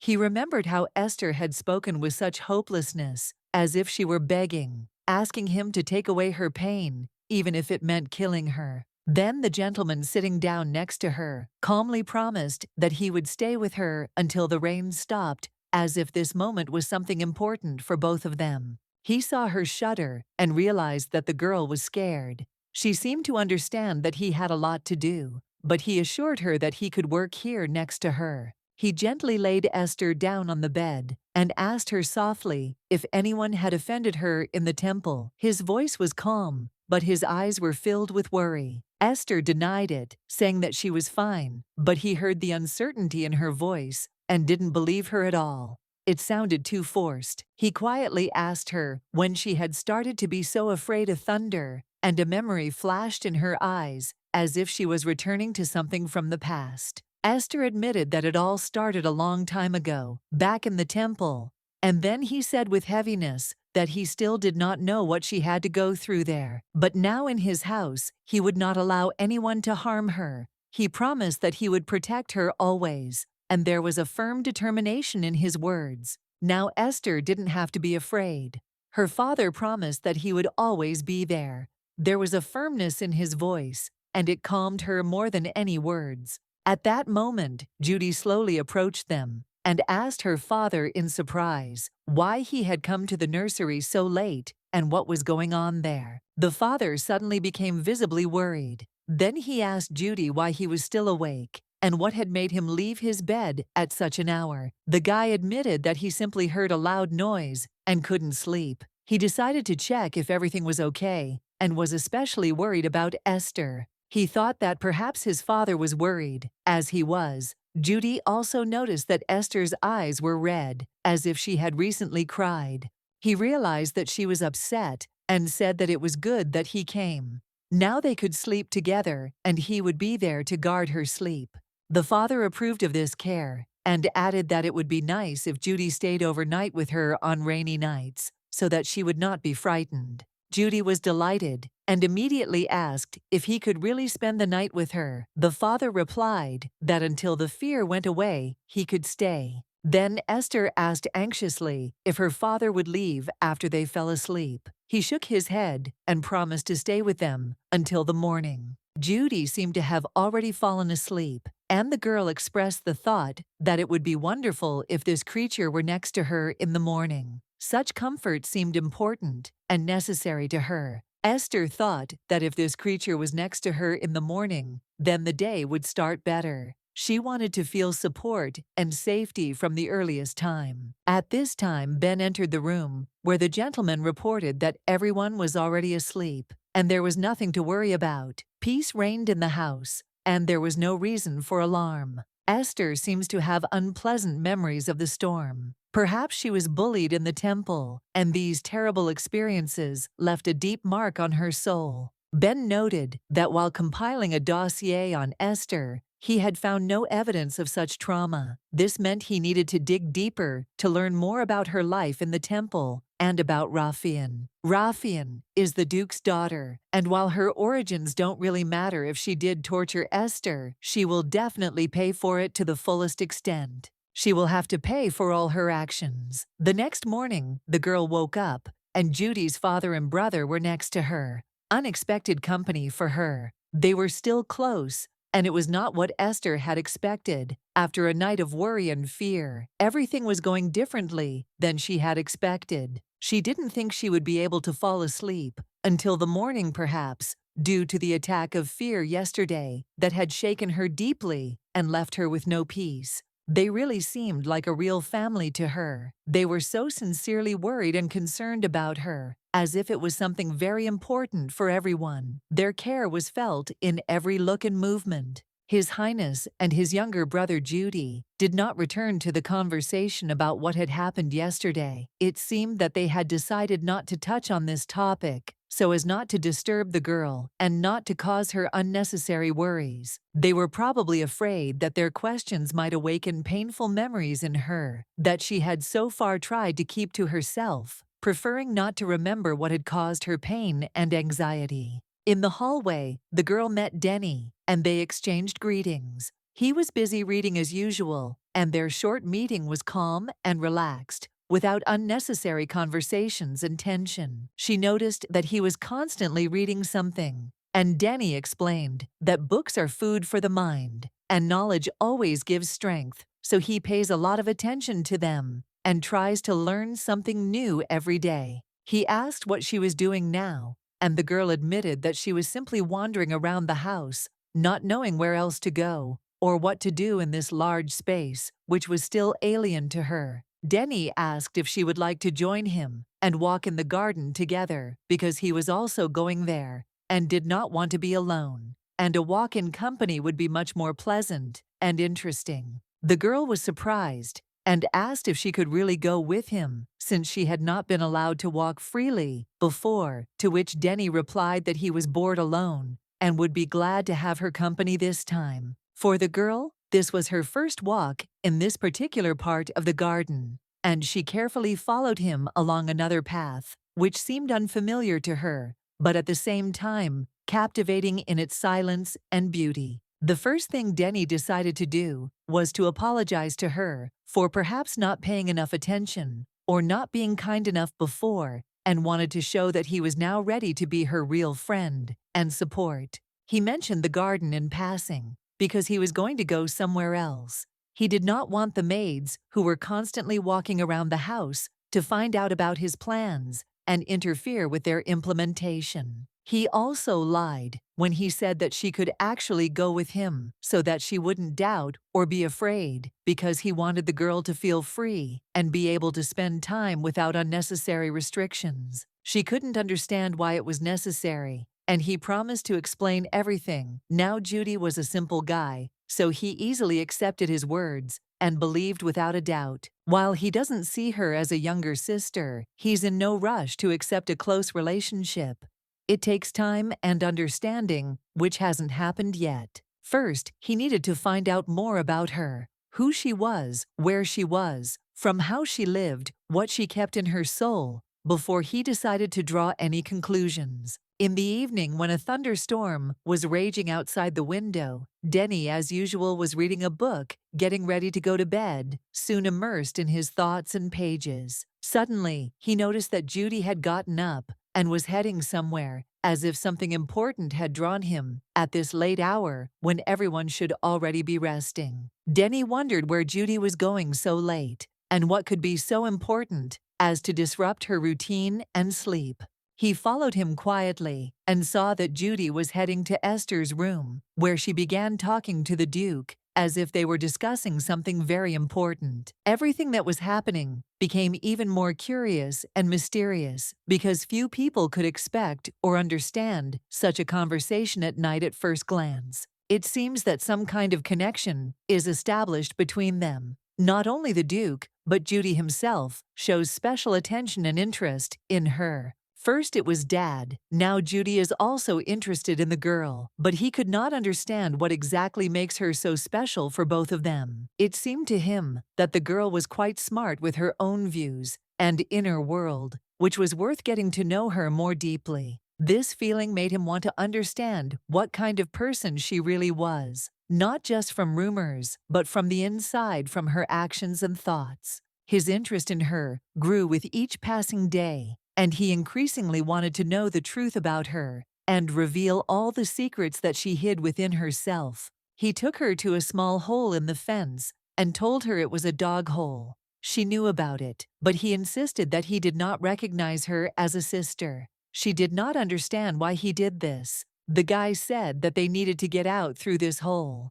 It seemed like he was going to chase her out of the estate. She was confused, not knowing why he suddenly needed this. He explained that no one would notice their escape because he had important business in the village, and therefore they could leave calmly, without arousing suspicion among those around them. The girl asked again if he wanted her to go with him, but he did not insist. She could stay if she did not want to go. The guy noticed that she still agreed, although she herself was surprised, because it was he who asked her to take this step first. After that, Denny fell silent, lost in her thoughts, trying to understand what would happen next and why he was acting so strangely. He spoke again, confirming that they really did need to go now. There were still many things to do that needed to be done in time. The girl was very surprised and even a little dumbfounded when they finally arrived at the village. Everything around her seemed completely new and unfamiliar, as if she had entered another world. It was unusually beautiful and lively all around. Many people bustling about their business, bright shops, and the aroma of freshly baked goods. All this created an atmosphere of real celebration and warmth. The father said that he had met her once in a temple, although he himself did not fully understand what it was about her that had attracted him so much. It was a strange but important meeting for him. Denny suddenly noticed that he remembered an urgent matter that he needed to go to immediately, and he told the others about it, slightly distracting their attention from the girl. The girl decided to support Denny and offered to go with him, but then changed her mind and said that it would be better for him to go alone, so as not to distract each other. Denny asked the girl to wait for him at a certain place nearby, assuring her that he would return soon and everything would be fine, trying to calm her down. She agreed, realizing that she would have to be alone for a while, but she was internally preparing herself for the fact that she would have to wait quite a long time. The girl asked if she would be left here all alone, and Denny assured her that he would be back very quickly, additionally asking if she would mind waiting here. She replied that she didn't mind and would definitely wait for his return, and the guy, having said goodbye, quickly left, disappearing into the crowd. The girl immediately felt that Denny was most likely going to leave her here alone, and this realization made her feel anxious and worried. She was unexpectedly invited to go with him and immediately felt that something was wrong here, as if there was some secret or danger hidden behind it. Perhaps her appearance did not suit me, and she did not object because she herself planned to leave soon, not to stay here for long. This was unpleasant for her because both the Duke and Judy treated her with kindness, and she appreciated their concern despite all the difficulties. Suddenly, several men approached her and asked warily what the little girl was doing here, alone without supervision. They added that they had not seen her there before, and from her manners and clothes, they judged that she was a noble lady. Perhaps she should have a bodyguard with her. They hadn't been doing well with money lately, so they were lucky. They might be able to make some money at the expense of the girl's parents. Her outfit looked very expensive, and this meant that the family was well off, but the main thing was to understand that she was not from Teresia's line. The girl asked them if they could kill her, and the men were amazed by such an unexpected and bold question. She explained that there was no point in kidnapping her. She had already been abandoned, and no one would pay ransom for her. Because of this, no one will be able to sell it or use it because it is too expensive, but no one needs it.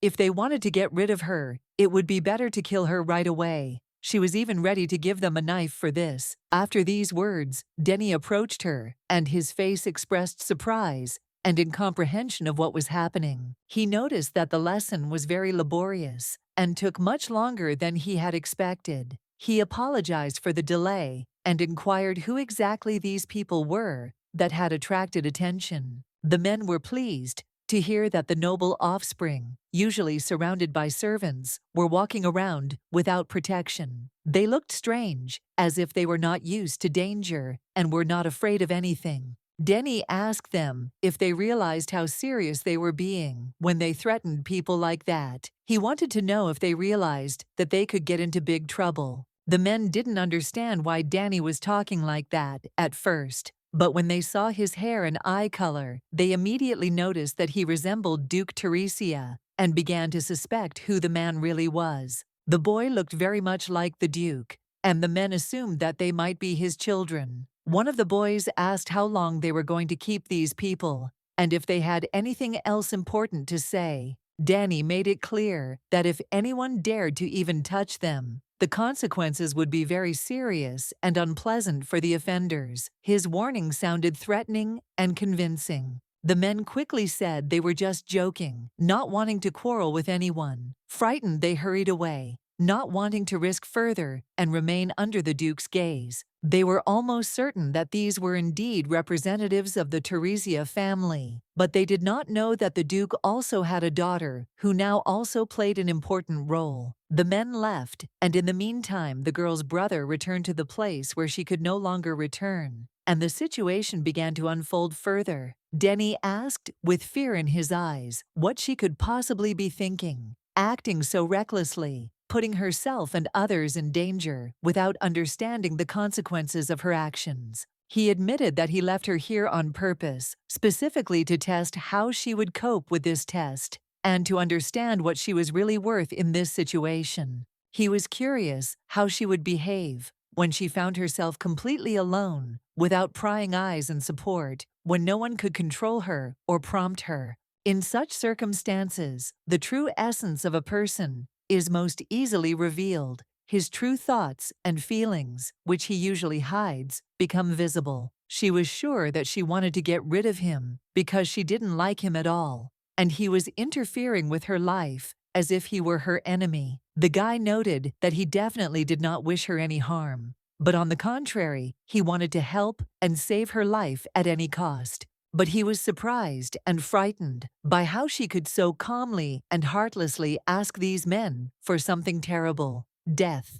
It was as if she were saying that her life meant nothing at all and was asking to simply be killed, as if the decision had already been made. He apologized for testing her so harshly, promising not to test her so hard again because he really didn't want to leave her alone. Still, he understood that she had to stop asking others for death, that it was a path to nowhere and harmful to herself. She must learn to appreciate her life, even if it seems hard and filled with pain. There is meaning and hope in it. It was strange because before her very existence seemed like a mistake and a cause of suffering, as if she was to blame for everything. He also noticed that she was needed by her family, that they were waiting for her and loved her, which meant that it was time to return and start appreciating herself. Denny said that they didn't consider her their sister, and the guy at first said he didn't know, but soon took it back as if realizing he was wrong. Enough of these searches, which led only to danger and death, and everyone who was near them at that moment understood this.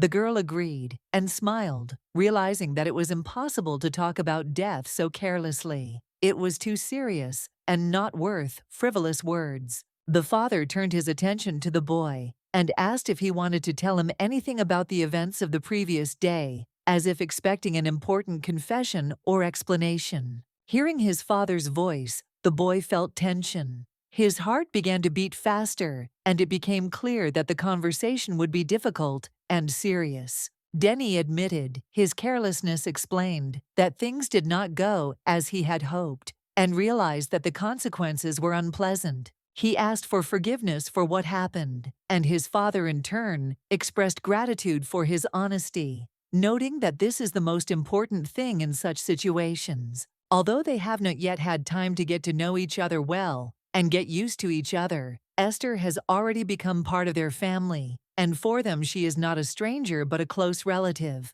The father expressed hope that in the future there would be no misunderstandings and everyone would be able to maintain peace and understanding among themselves. He also said that this time he wants to hear their opinions and expects an honest and open conversation to avoid problems in the future. The boy's birthday, Dennis and Judy, was approaching. The whole family was gradually preparing for this event, and the atmosphere in the house was filled with anticipation of the holiday and fun. Judy expressed her desire to throw a masquerade party where guests can guess who is hiding under the masks, which will add fun, intrigue, and mystery. Denny, on the other hand, thought that a masquerade was too simple an idea and suggested holding a literary discussion so that the guests could not only be entertained but also gain new knowledge. They agreed that the evening promised to be interesting and educational, because this format of celebration would help them have a good time and broaden their horizons. The Duke, after hearing his son's ideas, said that he was not planning to do anything special for their birthday this year, preferring to keep the celebration modest.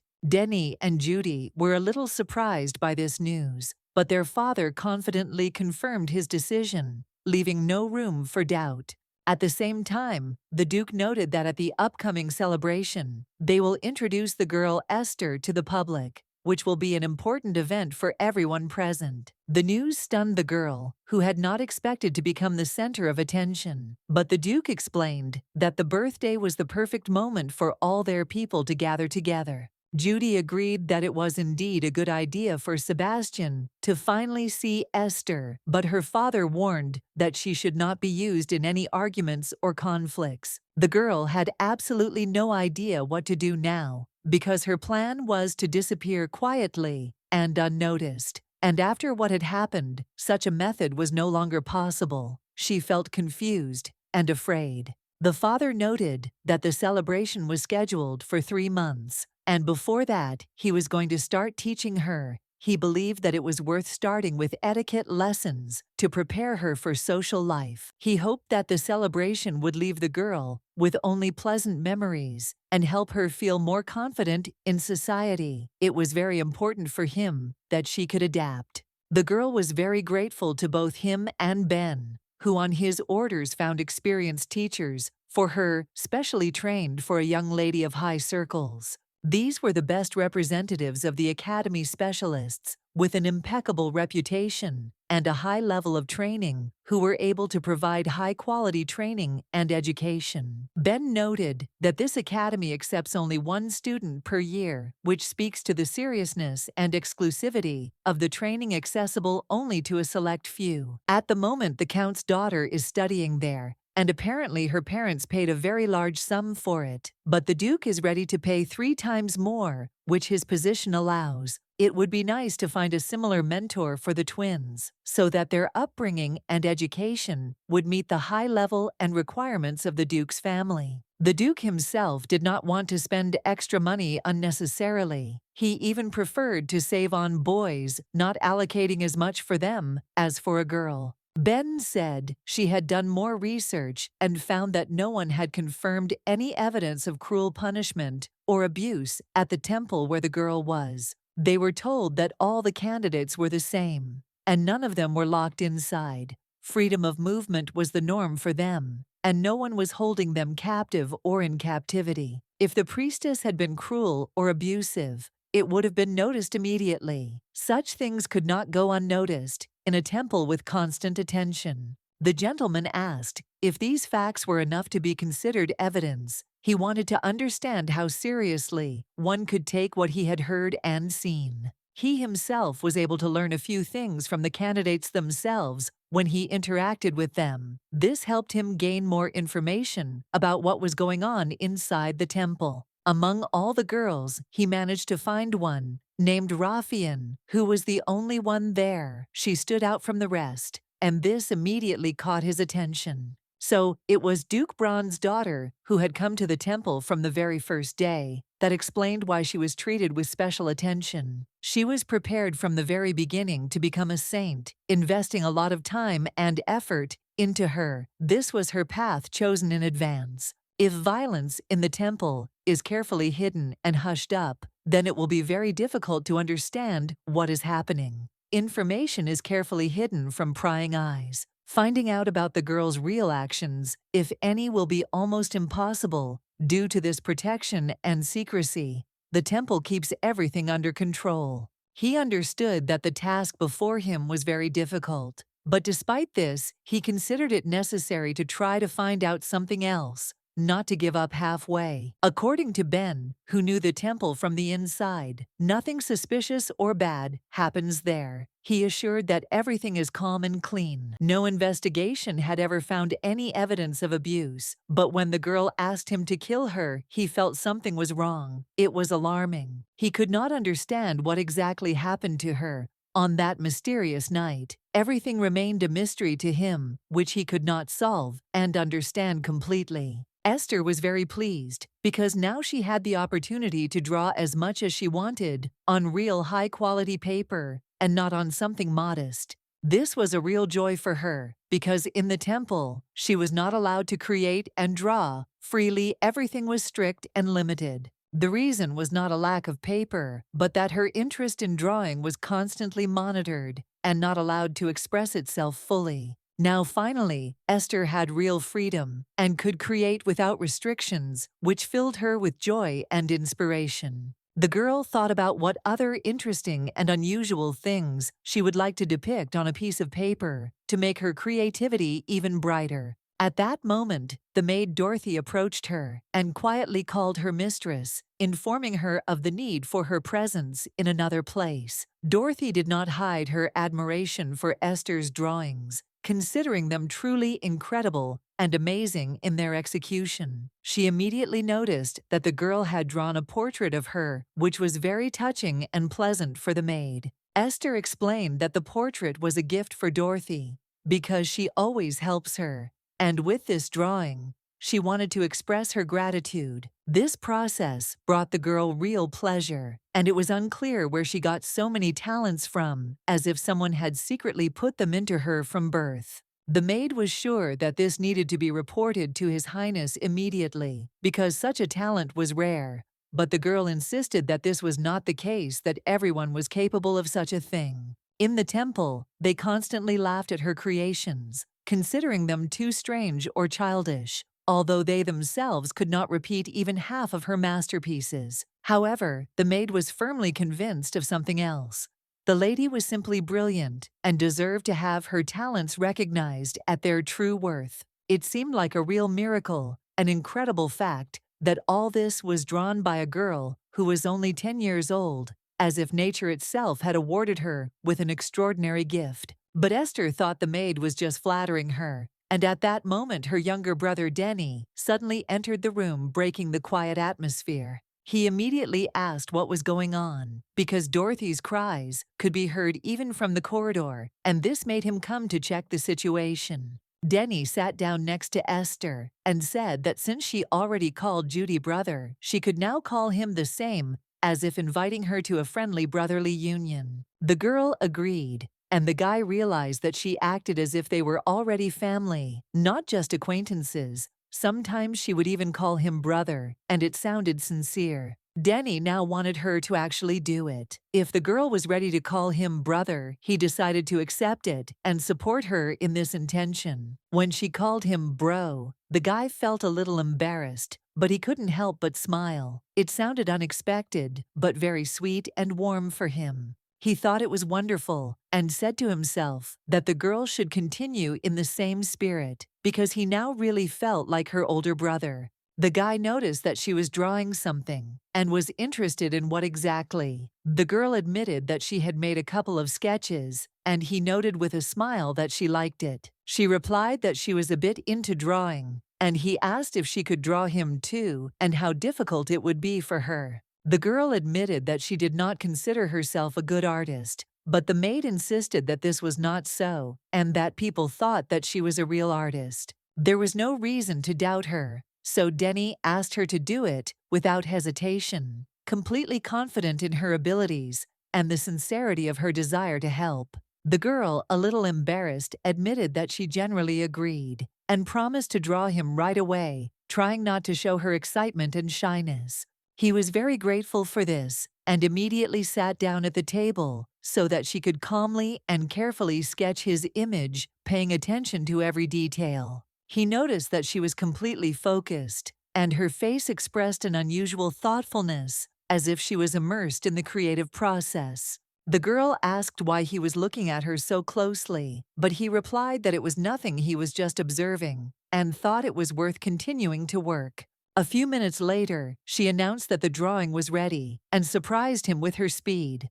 The work was completed much faster than he expected. The girl admitted that she draws quite rarely, so one should not expect anything special from her, and he might even be disappointed with the result. But when she showed him the drawing, his expression instantly changed, and it became clear that the image had evoked strong emotions in him. He asked anxiously what this drawing meant and why she had not told him about her unusual gift before, which turned out to be much deeper than he thought. She drew simply amazingly, so well that he could not understand how a child could create such bright and vivid pictures. His amazement knew no bounds. The girl thought that everyone could draw like that, as if it were a normal skill. He thought that she probably got it in the temple, where they teach many crafts and arts. But she confidently said that this was not so. And then he realized that no one had specifically taught her this. The talent was in her by nature without any preparation. It seemed incredible because such talent is rare,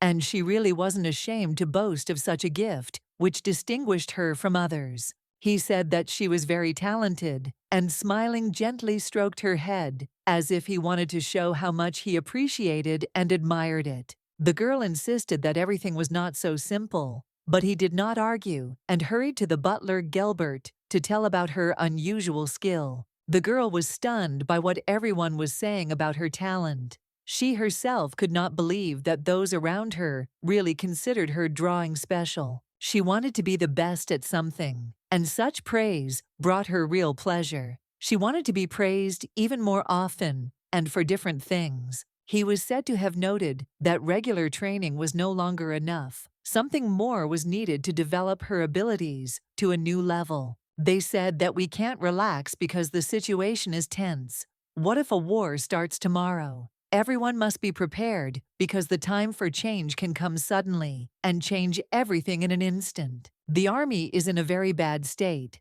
Now its combat capability is questionable, and no one can be trusted. Too many problems and internal disagreements prevent preparation for possible danger. The Duke showed an interest in Esther's condition, and the butler reported that she was in the garden, which suggested that she was doing something important or enjoyable in the open air. He thought she was just taking a walk, but the butler clarified that Esther was drawing. This added a new twist, because drawing requires attention and inspiration, not just a walk. The Duke was surprised and asked if she really drew, and the butler noted that the girl was very good at it. Such talent at her age was an unexpected joy for everyone. Then the gentleman thought about it and decided that he must definitely go to the garden to see it with his own eyes, and perhaps personally evaluate her skills and efforts. He quickly found Esther and said that he would also like to receive a gift from her drawing. This simple gesture spoke of his warm attitude towards the girl and his desire to support her. Earlier, the gentleman had noticed that the girl was so focused on drawing that she didn't even notice the presence of other people. Such deep concentration commanded respect. It was a sign of true mastery. It seemed that His Highness was simply enchanted by this girl. His attention and interest in her were obvious, and no one doubted that Esther occupied a special place in his heart. The girl was thinking about what to draw, and then noticed that someone was looking at her. This moment interrupted her creative process and made her pay attention to those around her. Then she suddenly realized that the Duke was sitting quietly next to her, whom she had not noticed at all. So immersed was she in her thoughts and drawing. His presence was unexpected and a little frightening. The girl became interested when he managed to approach her so unnoticed. The Duke explained that he was nearby and heard her drawing, so he decided to look in and see what she was doing. He was told that the girl had already managed to draw something, and this immediately attracted his attention because he was always interested in seeing how talent manifested itself in young subjects. The Duke learned that the drawing was of Denny, and the girl admitted that, in her opinion, it was not very successful and did not look very similar. However, the Duke noted that the butler said that it turned out very beautiful. He even asked if she could draw him, which caused a slight embarrassment in the girl. Hearing that they wanted a portrait of the Highness from her, the girl felt fear and excitement, afraid of not being able to cope with such a difficult task and ruining the work. The Duke noticed her confusion and quickly added that if it was too difficult, then there was no need to worry and take on extra workload because he did not want to strain her. The girl replied that it was not a matter of fear, but rather that she was not very confident in her artistic abilities and was afraid of not living up to expectations. The Duke said that his office was rather empty and deserted, and he had long wanted to hang some beautiful portrait on the wall, so such a painting would be very appropriate. If she refuses, then he will have to look for another artist, and this causes him great regret because he was hoping for her work. He really regrets that it turned out this way. His Highness does not tell the truth and does not blush at this. Earlier, he told the butler that he did not need the portrait at all, hiding his true thoughts and feelings. The girl did not know the whole truth and sincerely believed that he really wanted to decorate the wall with the portrait that she would draw with her own hands, putting all her soul and effort into it. She stated that she was ready to take on this work if no one would interfere with her desire, and if her talent and efforts were accepted with respect and understanding. The gentleman wondered if she might actually be able to create this portrait,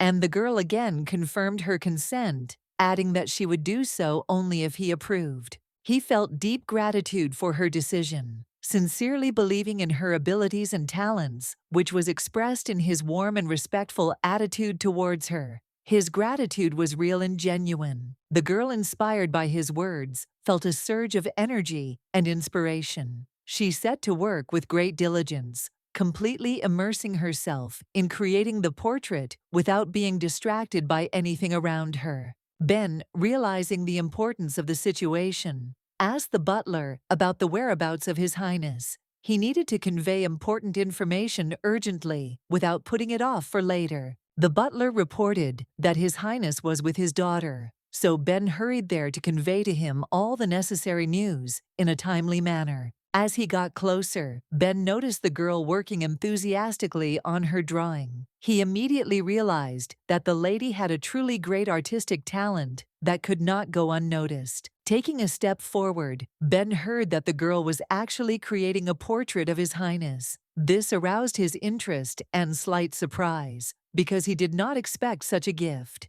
Ben remembered His Highness once saying that portraits irritated him and made him displeased. The remark seemed strange and unexpected in the context of the Duke's habits. However, noticing the Duke's glance, Ben hastened to justify himself, explaining that he must have mixed something up or that he had simply dreamed it. In fact, His Highness loves portraits very much and always treats them with care. The butler also noted that the young ladies clearly had some kind of plan, because both looked genuinely happy and pleased with what was happening, as if there was a real understanding between them. It seemed surprising, because the man who was called a demon could show such kindness and gentleness that it went against his reputation and caused unexpected feelings. The gentleman approached Esther with a question whether she really enjoyed drawing, showing a sincere interest in her hobbies and desires in creativity. The girl confirmed that she enjoyed drawing,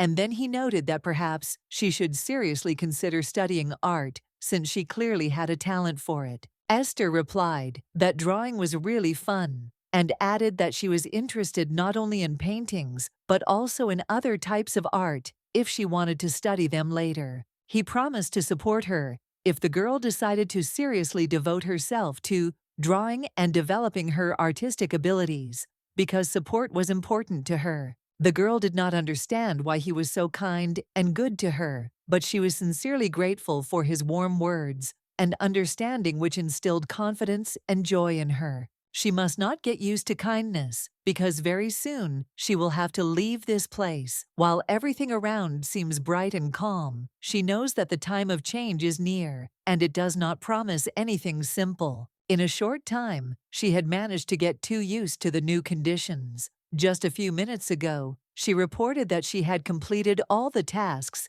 as if she had already become a part of this world, which she would soon leave behind. She tried to do everything so that he liked it, and she worried about every step. When the gentleman saw the result, he immediately told the bank to come to him. This meant a lot. He ordered a close look at what had been done. When the bank finally examined the work, it was completely amazed.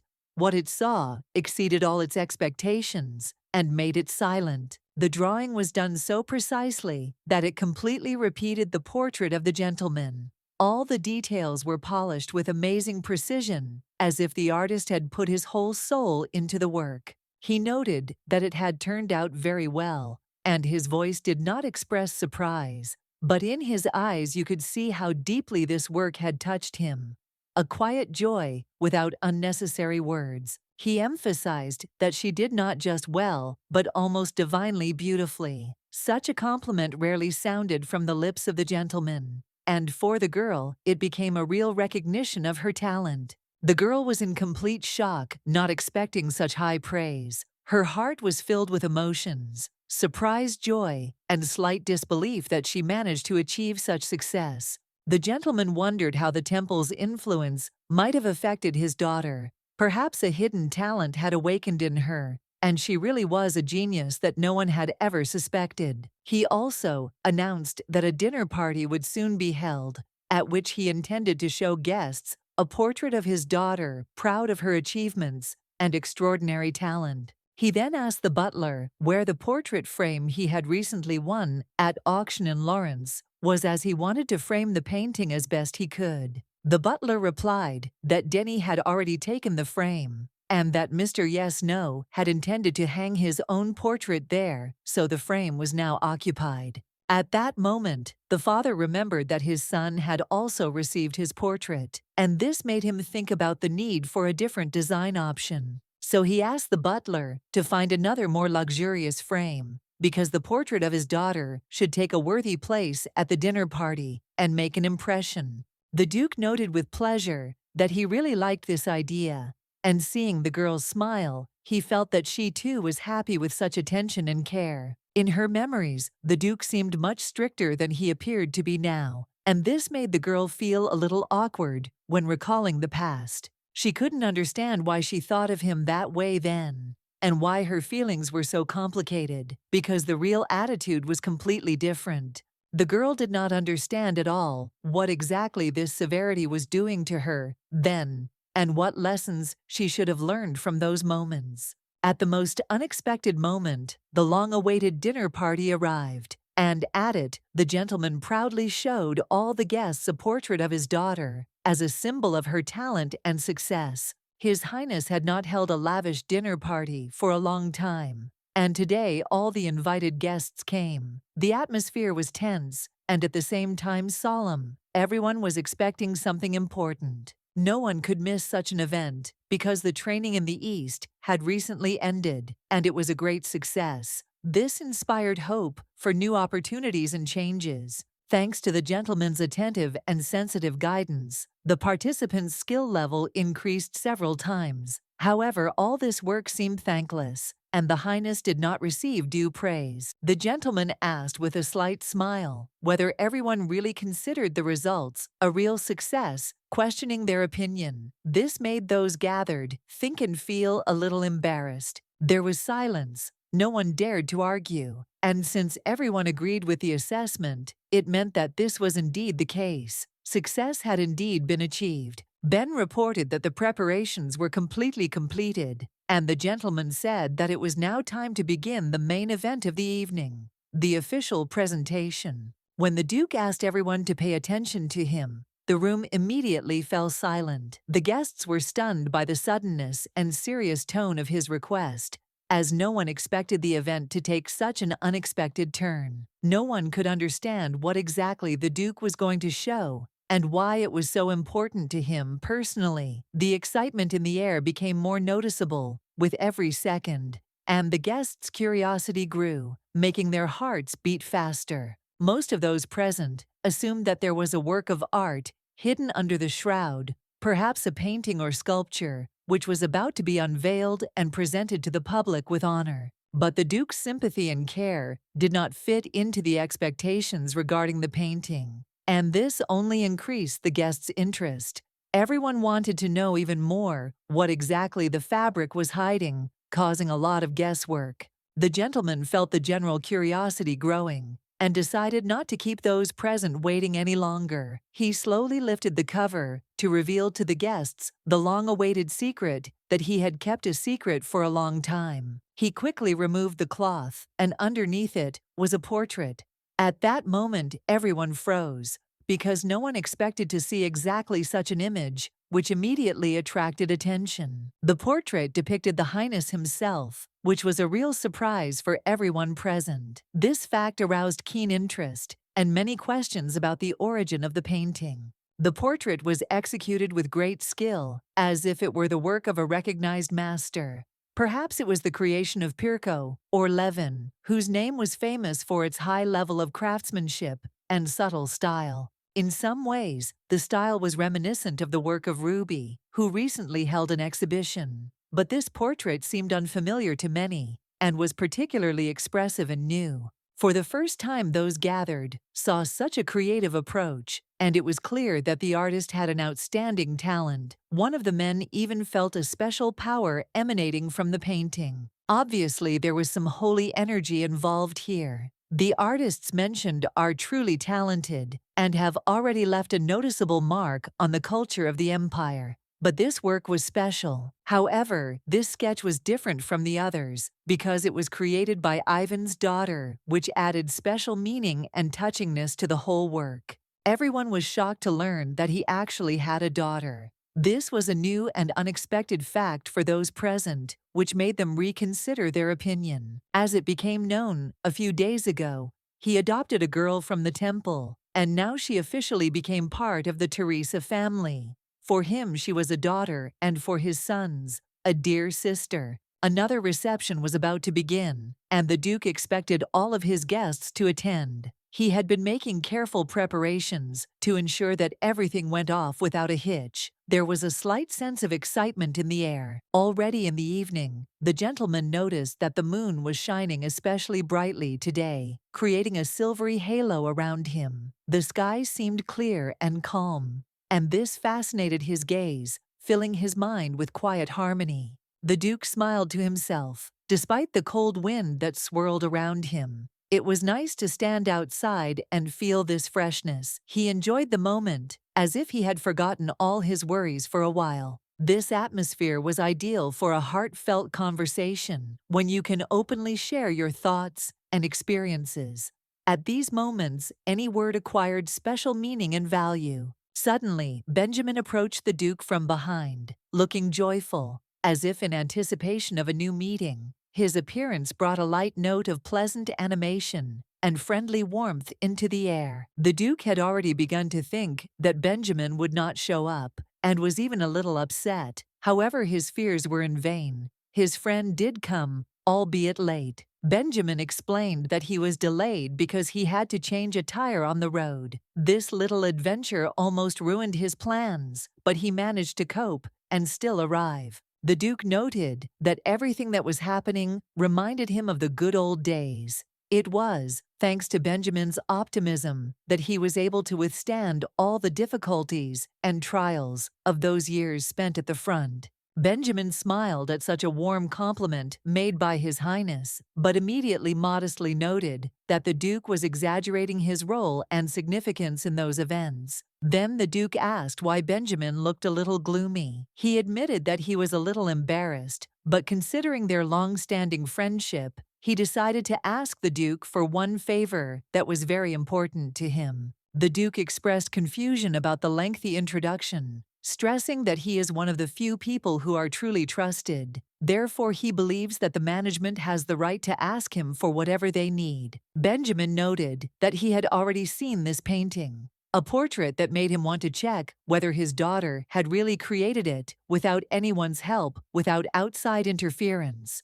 The gentleman confirmed that this was indeed the case, and asked again what exactly the question was and why it caused surprise or doubt. According to Benjamin, this sketch seems to radiate an extraordinary, almost divine energy that immediately stands out and attracts attention. Such power could only have been invested in the creation by a future saint. After all, only she is capable of filling the work with such a powerful charge of holy energy. Perhaps his adopted daughter will become the next saint, since it was she who managed to convey such a strong spiritual beginning into the painting. It is completely unclear how the girl left the temple, having such a huge supply of holy energy with her, which raises many questions. Benjamin was convinced that something didn't add up, and asked if he could ask the princess to draw a portrait of Mr. Noah to help him figure out the situation. The gentleman was surprised to hear the name of this gentleman and asked again to make sure that he correctly understood who exactly was being talked about. Benjamin smiled quietly, and the one standing next to him asked again if Benjamin really still cared about Noah so much, not believing that it could go on for so long. The Duke noted that Benjamin's loyalty is unusual and rare. Even if everyone turns their back on Noah, Benjamin will not leave him in difficult times and will stay by his side until the very end, supporting him through all trials. Benjamin himself did not consider his care to be anything special. For him, helping someone in need was natural and obligatory, a kind of duty that did not require any special effort or merit. He saw Noah as a young man burdened with pain and suffering. No one knew the trials and tribulations Noah had to endure before he reached the stage of life he was at now. While Noah was alive, Benjamin dreamed of having a portrait of him, a symbol that would preserve his memory. This image could become a support and a source of strength for those who cherish Noah for many years to come. The Duke decided to ask his daughter a favor. He wanted to know if she could complete the task to create a portrait that would be something very important and meaningful for all of them, capturing the true essence of Noah. His opinion was very important to the Duke, but at the same time, he did not want to force her and respected her freedom of choice, not intending to force her. Benjamin said that of course he understood the situation and was very grateful to the Duke for his trust, but deep down he doubted whether it was worth asking her about it. The maid remarked that it was truly delightful and asked in surprise when this flower had managed to grow so large and strong. Esther smiled, although the maid was surprised. After all, the flower had been planted only a couple of days ago, and it had already bloomed so quickly, it seemed almost impossible. The girl thanked the maid and looked at the flower carefully, not hiding her amazement. It seemed to her that this was a real miracle that was difficult to explain. She didn't fully understand what exactly was happening to this flower because it only responded to holy energy, which was a mystery to her. As Esther channeled her energy into the plant, it seemed to come alive before her eyes. The flower grew rapidly, as if absorbing all of her power, becoming larger and stronger with each passing second. It was an amazing sight. The girl never expected that everything would happen so quickly and impressively. The growth of the flower surpassed all her wildest expectations and hopes, making her wonder at her own capabilities and strength, which she had only just begun to realize. At such moments, abilities usually reveal themselves, as a rule, precisely at this period of life. If those around you find out about the gift, they will definitely want to lock the person with the power in the temple in order to control it or use it for their own purposes. Esther believed that after the escape, something would definitely change in her life. But everything around her remained the same as before, and the girl could not understand why the world did not change along with her and her fate, which was just beginning to unfold. The girls kept a close eye on Raphael, as rumors were circulating that she would soon be declared the next saint. Everyone was waiting for this event with excitement and anxiety, realizing that it could change Raphael's position forever. For Raphael, the only one of its kind, this outfit emphasized her exceptional status and special position among the others, highlighting her as the main heroine of the upcoming changes. Everyone realized that Raphael was truly different from the other girls. Her destiny was unique, and everyone saw that she was on a special path that would definitely lead to significant events and changes in the future. Here she was, and the master sincerely appreciated her efforts, which she put into the good of the temple. His respect and gratitude were obvious, because her devotion did not go unnoticed. The girl calmly explained that she considered her actions to be a duty, so gratitude was unnecessary. She was convinced that she was simply doing what she had to do, and did not expect any special recognition. In her hands lay the medicine intended for Saint Sepsis. This remedy was important and symbolized care and attention to the old woman. The gentleman noticed how much faith lived in the girl's soul. Her sincerity and radiance were impressive. He saw that she possessed a rare purity that warmed and inspired. His thoughts assured him that the goddess was carefully watching over Raphael, protecting her from harm and guiding her along the right path. This added to his peace and confidence. The girl responded with a smile, full of gratitude for such warm and kind words. Her heart was filled with lightness and joy from the recognition of her efforts. The gentleman had taken care in advance to convey to her everything she asked for, carefully preparing everything necessary for her important mission. He understood how important every little thing was in her case. He wished her good luck and a productive day, hoping that her efforts would bear fruit and be highly appreciated, since much depended on her success for everyone. The girl responded with a smile, conveying at that moment mutual respect and good wishes, as if an invisible thread of support and understanding had arisen between them. Everything she did had a deep meaning. She served the empire and the goddess, following her ideals and remaining faithful to the cause to which she dedicated her entire life. When Raphael came to Saint Sepsis, she immediately recognized her voice, which spoke of the closeness and trust between them, as if the years of shared history could be read in every sound. Saint Sepsis was already very old and exhausted. Her body and spirit needed rest and care. Years of devoted service had left their mark on her. Raphael brought the medicine and carefully placed it in front of the lady, gently asking her to try to get up. Her voice was calm, but there was a sincere concern for the saint's condition in it. Then Raphael asked how exactly the lady was feeling today, trying to catch every detail to understand how much relief had come or if help was still needed. The saint quietly said that she herself did not know how much longer her body could endure the pain and fatigue. It seemed that she felt the approach of the moment when her destiny would finally be fully and inevitably fulfilled. She admitted that she heard the quiet call of the goddess, like a gentle, alluring voice that calls her beyond life, beyond the boundaries of suffering and time, forcing her to prepare to leave for a place where there is no more pain. Raphael noted that it is better not to say such words out loud. They can frighten those who still hold on to hope, destroy the faith of people who are still waiting for a miracle and are not ready to give up. She added that perhaps the goddess would still delay her call, and the lady should not rush to leave while she still had at least a drop of strength for the fight and the life that she could still live. The woman took a deep breath, looked warmly at Raphael, and acknowledged how important the support and care she was giving her at this most difficult, terrible moment of her life was to her. The girl could not hold back her tears.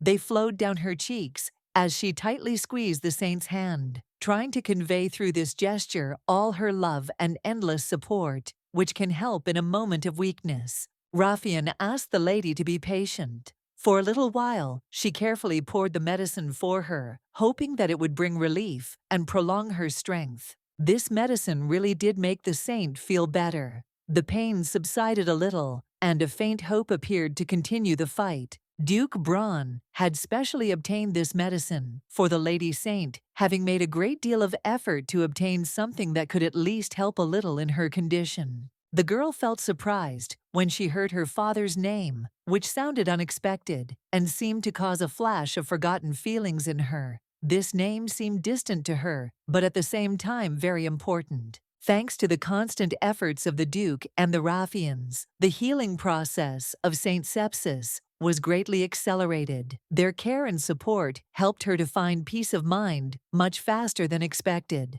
As a result of long labors and prayers, the saint will finally be able to reunite with the goddess, to whom she has been striving all her life, find peace, and forget all her suffering. The girl informed the lady that the medicine had been prepared and was completely ready for use. She understood that this moment was very important and brought hope for improvement. She asked the Holy Lady to take the medicine, emphasizing the necessity of this step for a speedy recovery and relief of suffering. At the same time, the girl smiled as if supporting and encouraging, urging him to take this small step, at least for her own sake. and for the sake of their common goal. Esther asked her maid to bring as many hyacinth seeds as possible, believing that they would help in further healing and be of benefit. The maid assured that she would certainly fulfill the request, promising to contact the gardeners and provide everything necessary as soon as possible. The girl was sincerely grateful to Dorothy for her care and attention, appreciating the support that the maid showed at such an important moment for everyone. Despite the fact that the process had already begun to develop, the girl still had some time to prepare and take all the necessary measures for further action. In her past life, the awakening lasted 6 months, and this experience gave her hope that the current process could also be controlled and predicted. The holy village possessed a special energy and influence that could affect some organisms in an unusual way, which gave hope for a successful outcome. Hyacinths are flowers that are particularly sensitive to sacred energy. They seem to sense it and immediately react to the slightest changes around them, becoming an indicator of strength. Therefore, the easiest and most reliable way to understand how advanced the awakening is precisely by growing these flowers. By their condition, one could judge the strength and its growth. Previously, she hadn't even had the strength to grow hyacinths.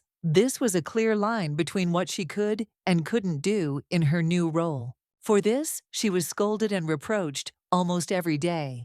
Although in fact there was progress, it was just not yet visible. They expected great results from her and did not understand the reason. Where did so many flowers come from? Remained a mystery. No one could explain why so many of them suddenly appeared. It seemed simply incredible. They asked the gardener about it because he looked after the plot and should have known, but even he couldn't explain anything. These flowers weren't here yesterday. No one noticed the change. It was so strange and unexpected that no one could believe it. The hyacinths blossomed in just one night. It seemed impossible, and no one understood what was happening around. The girl was confused. She didn't know what to do with so many flowers. She didn't expect so many to grow. She thought that only a few buds would appear. She thought that at most, small shoots would appear in this place, but not so many flowers. She could not believe that she managed to grow so many in such a short time. If this continues, it won't take her half a year. Her entire area will wake up in just a couple of months. It was too fast and scary because the consequences were unpredictable. The plan was for her to escape with the Duke, who was about to leave. But the temple is about to bring her back, which forces her to hurry, because there is very little time left. However, she doesn't want to leave this place in such a hurry. Everything around seems cozy and warm, and she wants to stay a little longer so as not to leave with a feeling of loss. She quickly got used to the warmth and love she received here. It's nothing like what it was before, and now she finds it hard to imagine that it could be different, that she would have to leave everything. She can't understand what will happen to her next, because even now her heart has softened so quickly, as if she has already become attached and is afraid of parting. This feeling is new and frightening at the same time. She tries to convince herself that she didn't come here to get bogged down in these emotions. She needs to pull herself together and find the strength to come to her senses. Despite all the uncertainty, a gentleman came up to her, looked at her carefully, and asked what she was thinking about. His voice was calm, and there was concern in it, as if he wanted to help her understand her condition.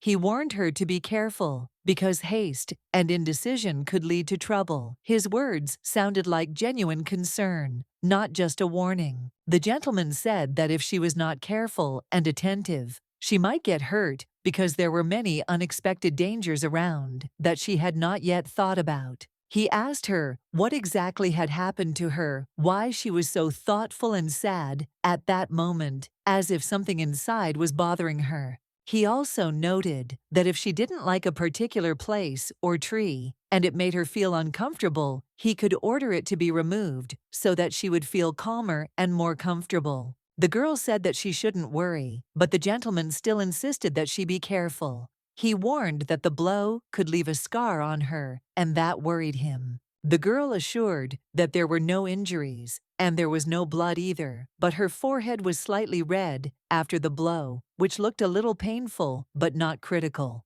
The gentleman felt for the first time what it was like to have a daughter. He seemed to see the world through different eyes and understood how much one can fear for a loved one. Now he was constantly afraid that she might get hurt. He even considered cutting down the tree she had hit to prevent possible future injuries. His attention was drawn to the huge number of flowers that were blooming around the dots, creating an almost magical atmosphere around them. The girl was frightened by the sudden attention and tried to explain something to the gentleman, trying to dispel his anxiety and fears. In addition, the gentleman wanted to share important information with her and suggested moving to a more secluded place to talk calmly. The girl agreed without further questions, and now she did not have to justify herself about the flowers, which had previously seemed strange and disturbing to her. The gentleman asked if the girl had actually shown signs of holy energy while they were in the temple, and what that could mean. The girl replied that she didn't seem to notice anything like that,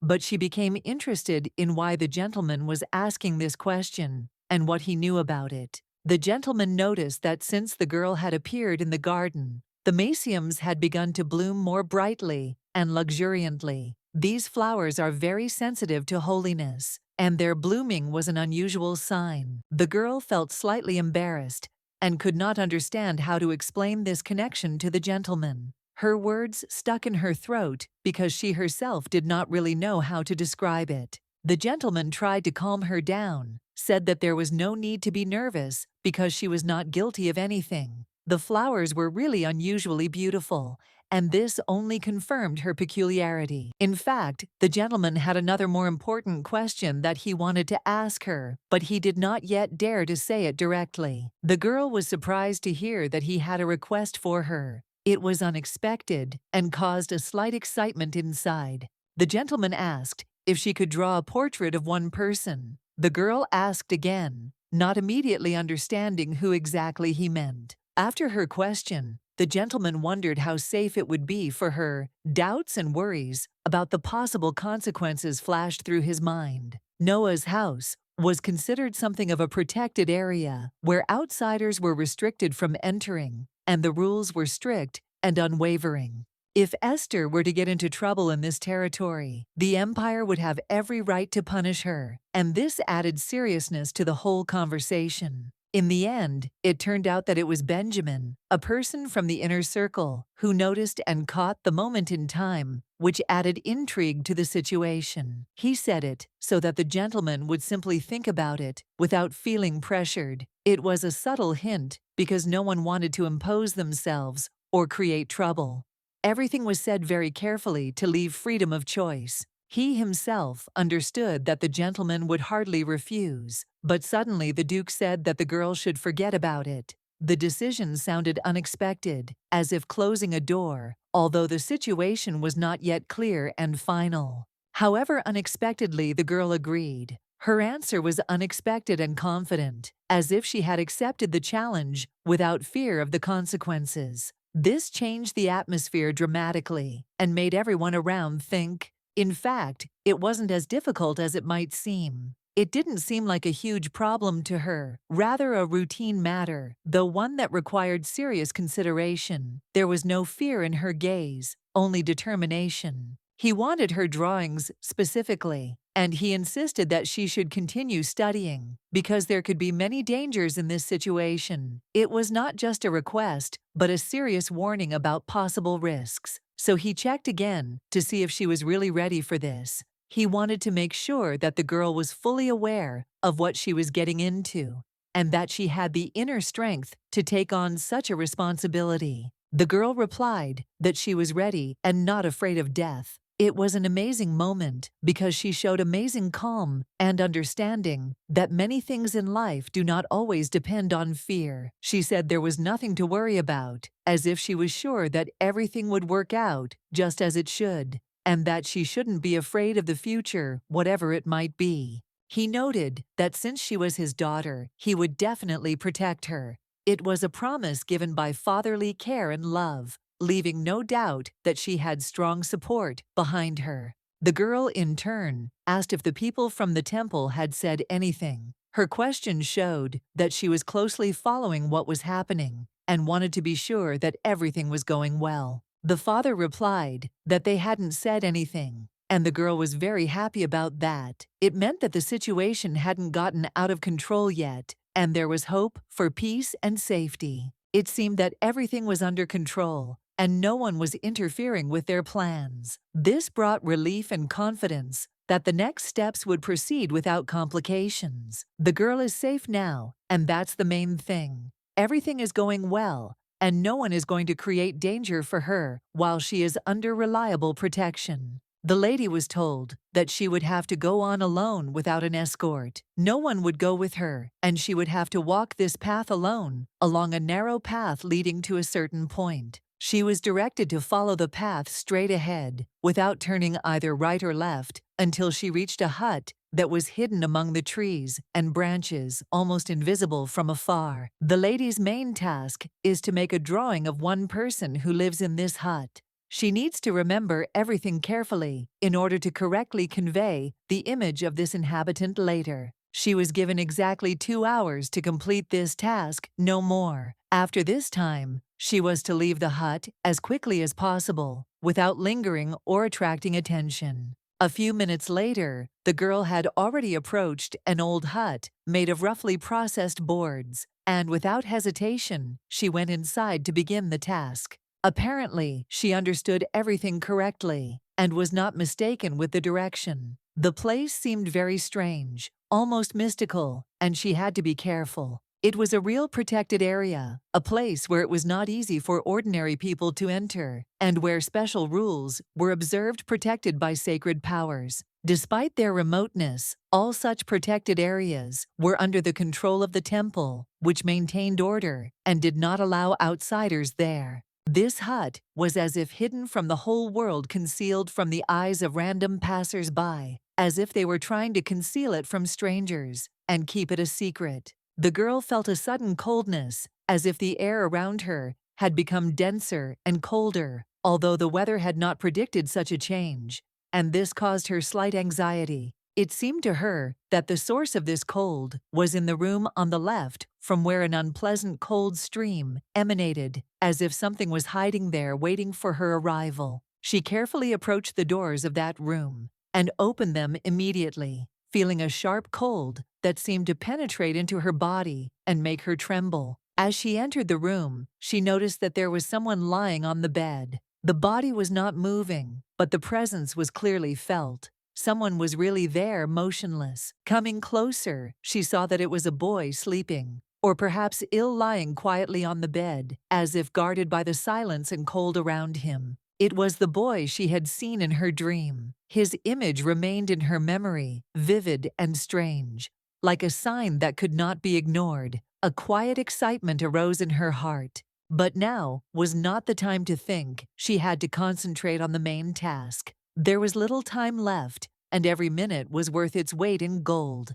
In her thoughts, she repeated to herself that she could not be distracted. To begin, she carefully laid out all her painting supplies, brushes, paints, and paper. She wanted to be prepared so that nothing would interfere with the process and distract from the main task. She felt a little nervous and awkward. For the first time, she had to draw a sleeping person. It was unusual and a little strange, because usually she depicted living awake people. The boy seemed incredibly beautiful, even with his eyes closed. There was a special softness and tenderness in his features that captivated and attracted the gaze, as if he was keeping some kind of secret. Of all the people she knew, only Raphael could compare to him in beauty. Raphael had her own striking appearance that immediately caught the eye. But this boy was different, special in his own way. His Highness and brothers were also attractive, with expressive features and charisma. But the boy in the picture had his own magic that made him stand out from the crowd and unique. His face seemed like a perfect point around which the whole world seemed to be built. There was something attractive and captivating about this image that was impossible to describe in words. But she couldn't understand why he seemed familiar to her. Deep down, she was sure that they had met somewhere before, but her memory was silent, leaving only a vague feeling of déjà vu. As she began to draw, she immediately remembered that his eyes should be closed. It was important to preserve the very atmosphere that she saw in her dream, to convey the calm and mystery of the moment. Perhaps if he opens his eyes, it will be easier for her to remember the details she has been looking for so long. Besides, it will help make the portrait more vivid and authentic. I wonder how long he has been asleep. She doesn't understand what to do next. After all, it's impossible to finish the portrait without his gaze. Her thoughts return to him,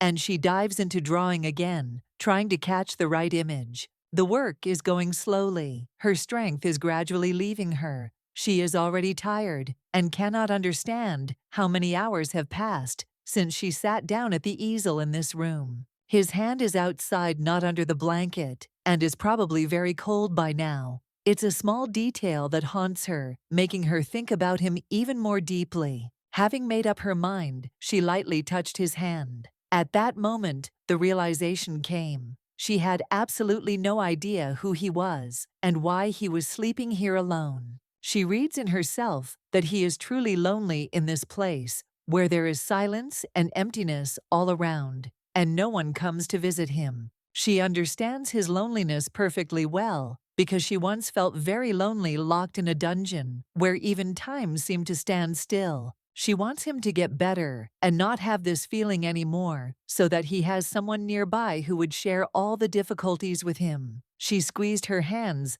tightly, determined to use her divine power to ease his suffering a little and bring more warmth and light into his life. Despite the fragility of this world, her efforts were aimed at making him feel better, at easing his pain, and bringing him some small glimmer of comfort, like a small flame of hope that could warm even the coldest of days. However, it seemed she had gotten too carried away and had used up more divine energy than she had intended. This was worrying, as her abilities had not yet been fully mastered, and her control was still unstable. She knew she wasn't fully used to her new power, and so it was important to finish the portrait quickly, so as not to exhaust her energy reserves and harm herself or the person she was trying to help. Suddenly, his hand grabbed hers, and it startled her, because he should have been sleeping. She felt a tremor and confusion from the unexpected touch that broke the silence.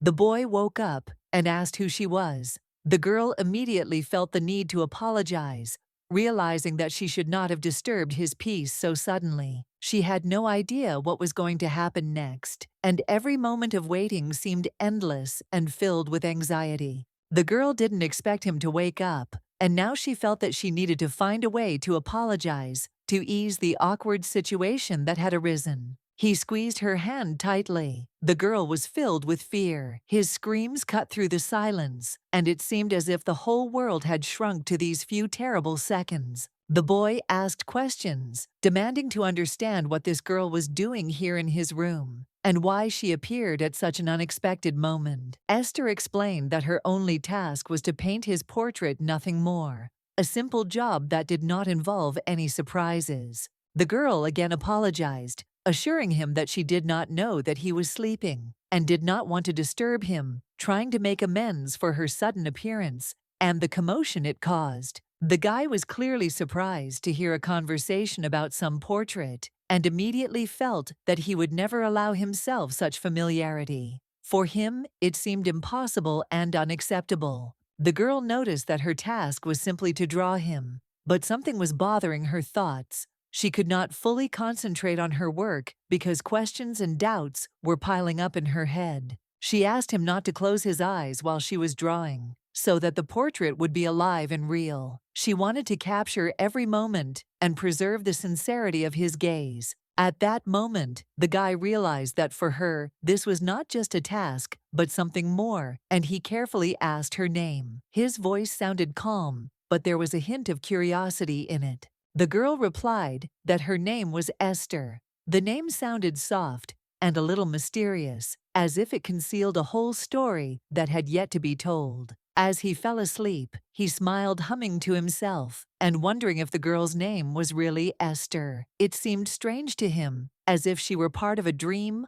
or a fantasy. The boy thought it was all just a dream, and the girl didn't seem to understand what he was talking about. She looked at him with slight bewilderment, as if she didn't understand the meaning of his words. The girl quietly asked to let go of her hand, as if she needed a little more freedom to feel more confident and calm in this strange moment. The boy, visibly embarrassed, said that he had simply forgotten to let go of her hand. He had not meant to cause her discomfort, but had involuntarily lingered in touch. He noted that she was there specifically to draw him. This admission sounded a little surprised, as if he was beginning to perceive her presence in a new way. The girl felt that he did not just squeeze her hand, but did it harder.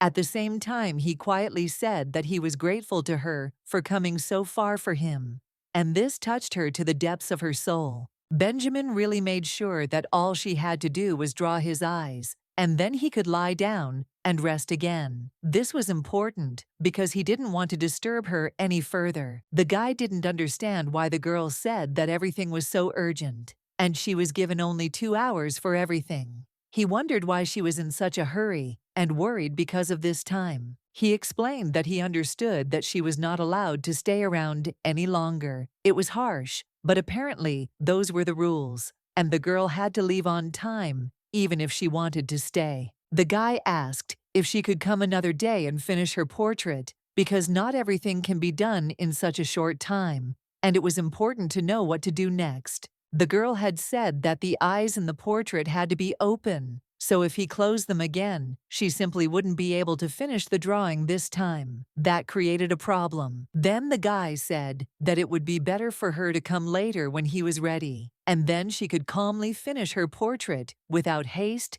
and inconvenience. The girl was confused and could not understand what was happening to him, why he was behaving like this, and why all this was so strange for her. She did not know how to react to his words. The boy closed his eyes and asked if she would come again, indicating that he was willing to wait. The girl realized that she would most likely have to come again and finish the job another time. But deep down, she felt that it was wrong to do this, that it was not worth putting everything off until later, because it all had to be done immediately and without unnecessary delays. She admitted that she had not actually come here by chance, but by request, which had forced her to come to this particular place. It was an important matter, and she understood that she could not refuse. The guy, seeing her confusion, said that nothing terrible had happened. He promised that he would explain everything that interested her and try to make it easier and clearer for her. The girl did not understand at all why he was behaving so unusually. He did not let go of her hand, and there was some strangeness in his behavior that seemed unusual and even a little mysterious to her. Suddenly, the boy said unexpectedly that he felt bad, and the girl immediately became scared, not knowing what had happened to him. She felt anxious and tried to understand what could have happened. She asked him carefully where exactly it hurt, and he admitted that he suffered from a disease that could not be cured by conventional medicine.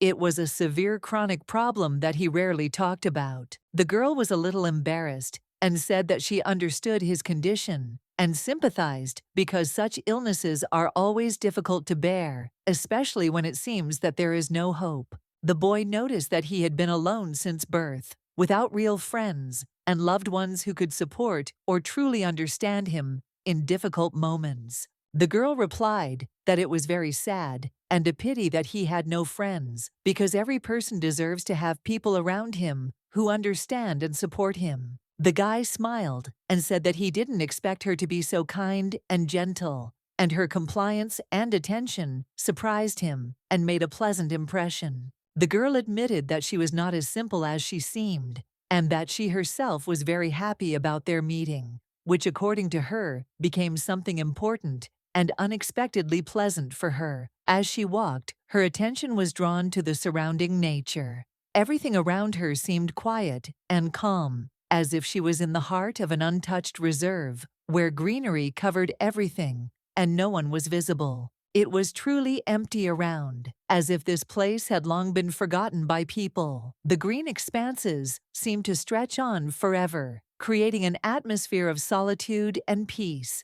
as if this world had remained the same from the very beginning. It seemed to her that this boy who lived here could experience a special joy from the opportunity to simply be in nature, breathe fresh air, and forget about the hustle and bustle of the outside world. Her main goal was simple: to come here to draw a portrait. For her, it was a way to express her feelings and capture a moment that seemed important and touching. How long this boy spent here all alone remained a mystery. No one knew how long he was left to his own devices, far from people and the familiar world. She remembered her own moments of captivity when she was locked up and screaming at the top of her lungs, hoping to be heard and released, although there was terrible anguish and despair in her soul. But no one really responded. No one came to help, and all she could do was sit on the cold floor and let out screams that dissolved into the void. The boy smiled, and kindness flashed in his eyes.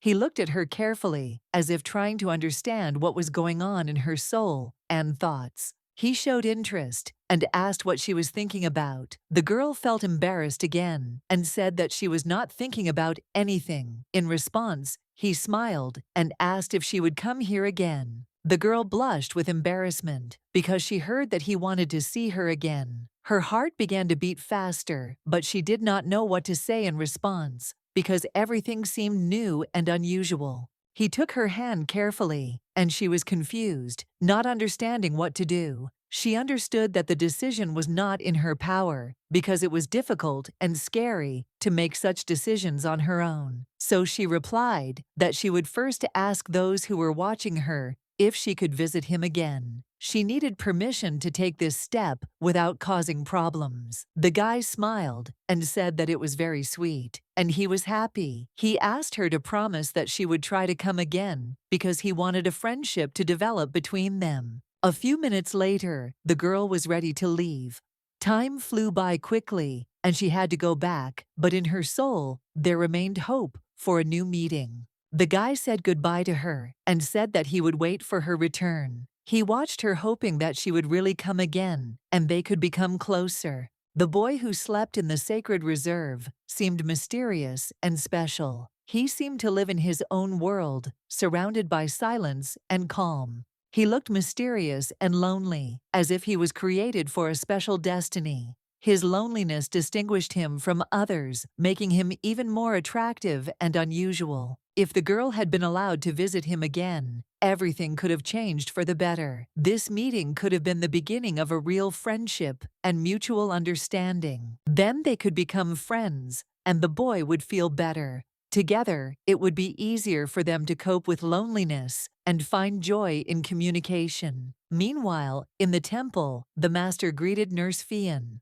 As always, they had high hopes for her. The girl calmly replied that she would never let them down and was determined to help everyone who needed her care. She went to the lady saint and introduced herself, observing all the ceremonies. The girl felt responsible to the saint, understanding that her words were important and that this communication could change many things in the future. The nurse noticed that the woman was standing, although she expected to see her sitting or lying down. This surprised her. Usually after such trials, the strength quickly left the saint, but now she stood as if unharmed. Raphael entered the room and quietly asked what had happened to the saint. There was concern and curiosity in her voice.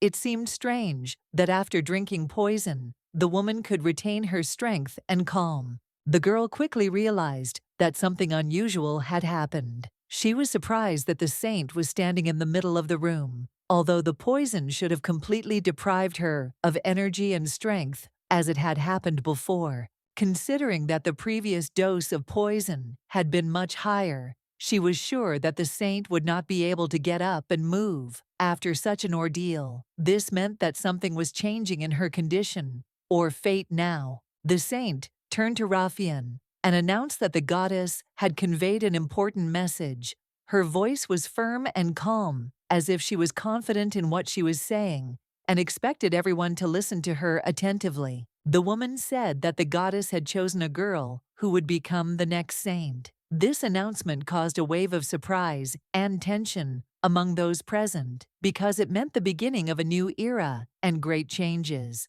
The girl had to find the heir to the goddess's powers and save the empire from the impending disaster. The responsibility was enormous, and the mission itself required courage and determination to preserve light and order in the state. Raphael could not understand what disaster the saint was talking about. She thought that the goddess might have announced her approaching end, and this was a sign of change, but the threat itself seemed still incomprehensible and distant. Raphael moved closer to hear better. The woman declared that it was a true miracle. The goddess had spoken to her personally and asked who would become the next saint, as if predicting her fate. Then Raphael decided that the saint had finally lost her mind. Such words seemed absurd to her, unreal, as if a person had lost his way in his visions and could no longer distinguish truth from fiction. The woman continued and said that the next saint came from the very bottom and managed to rise to a high position.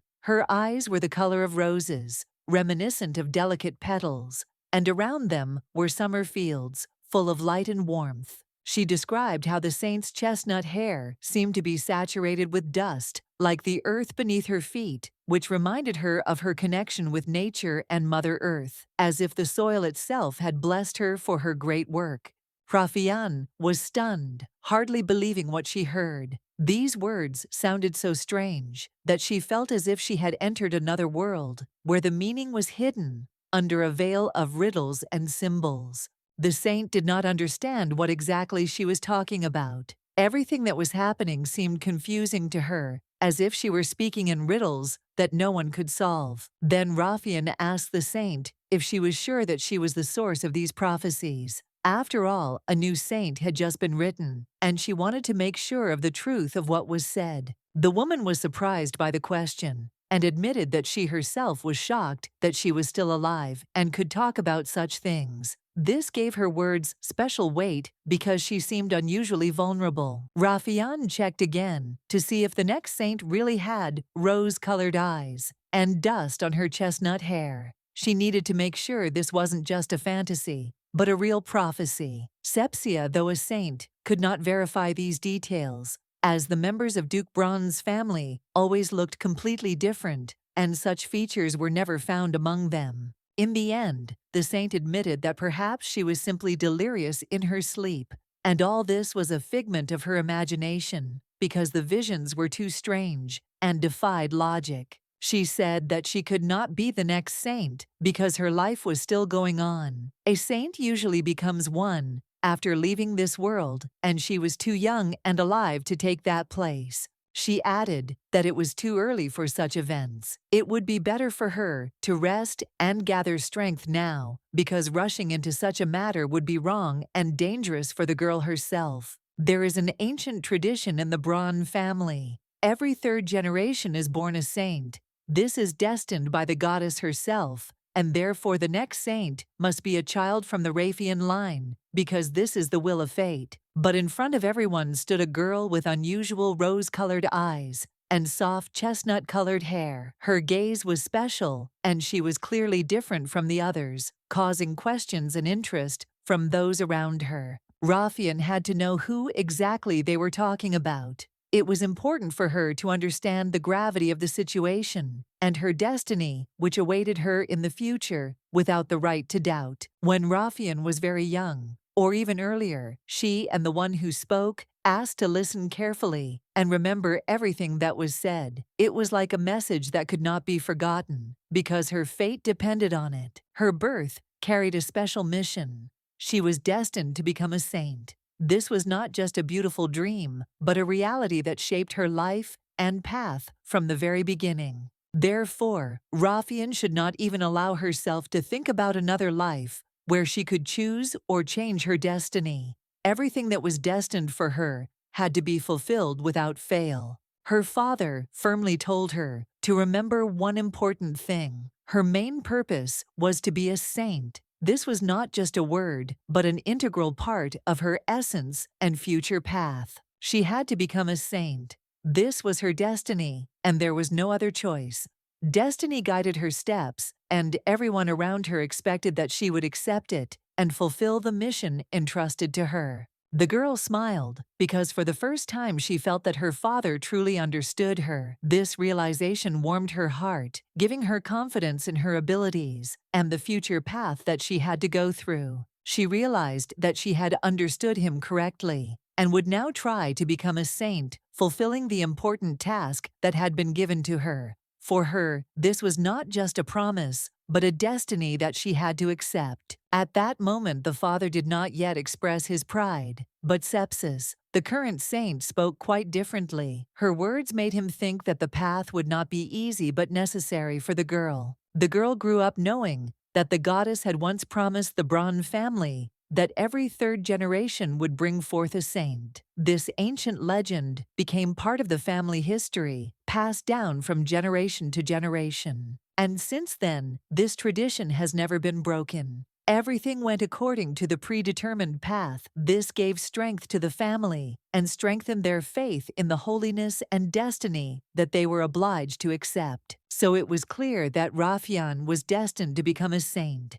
And even the thought that this might be a mistake or a misunderstanding seemed impossible and implausible. On the way back, the girl met Cain. She smiled at him, feeling some joy and lightness in this short moment of meeting, which distracted her from serious thoughts, at least for a little while. She greeted him warmly, and he responded in kind, showing her the attention and respect that was important to her at that moment when she felt lonely. Cain said that he brought a letter from the lady as well as gifts. This caused the girl a slight anxiety. She was worried about how to cope with all this alone, because the responsibility seemed too great. Raphael understood the situation and said that she would give an answer soon. The guy noticed that his lordship had passed on a message to her, and this added significance to everything that was happening. It was important that everything reached the girl in time. It was said that his lordship had important business near the temple. He promised to visit the girl in person soon, because he really wanted to see with his own eyes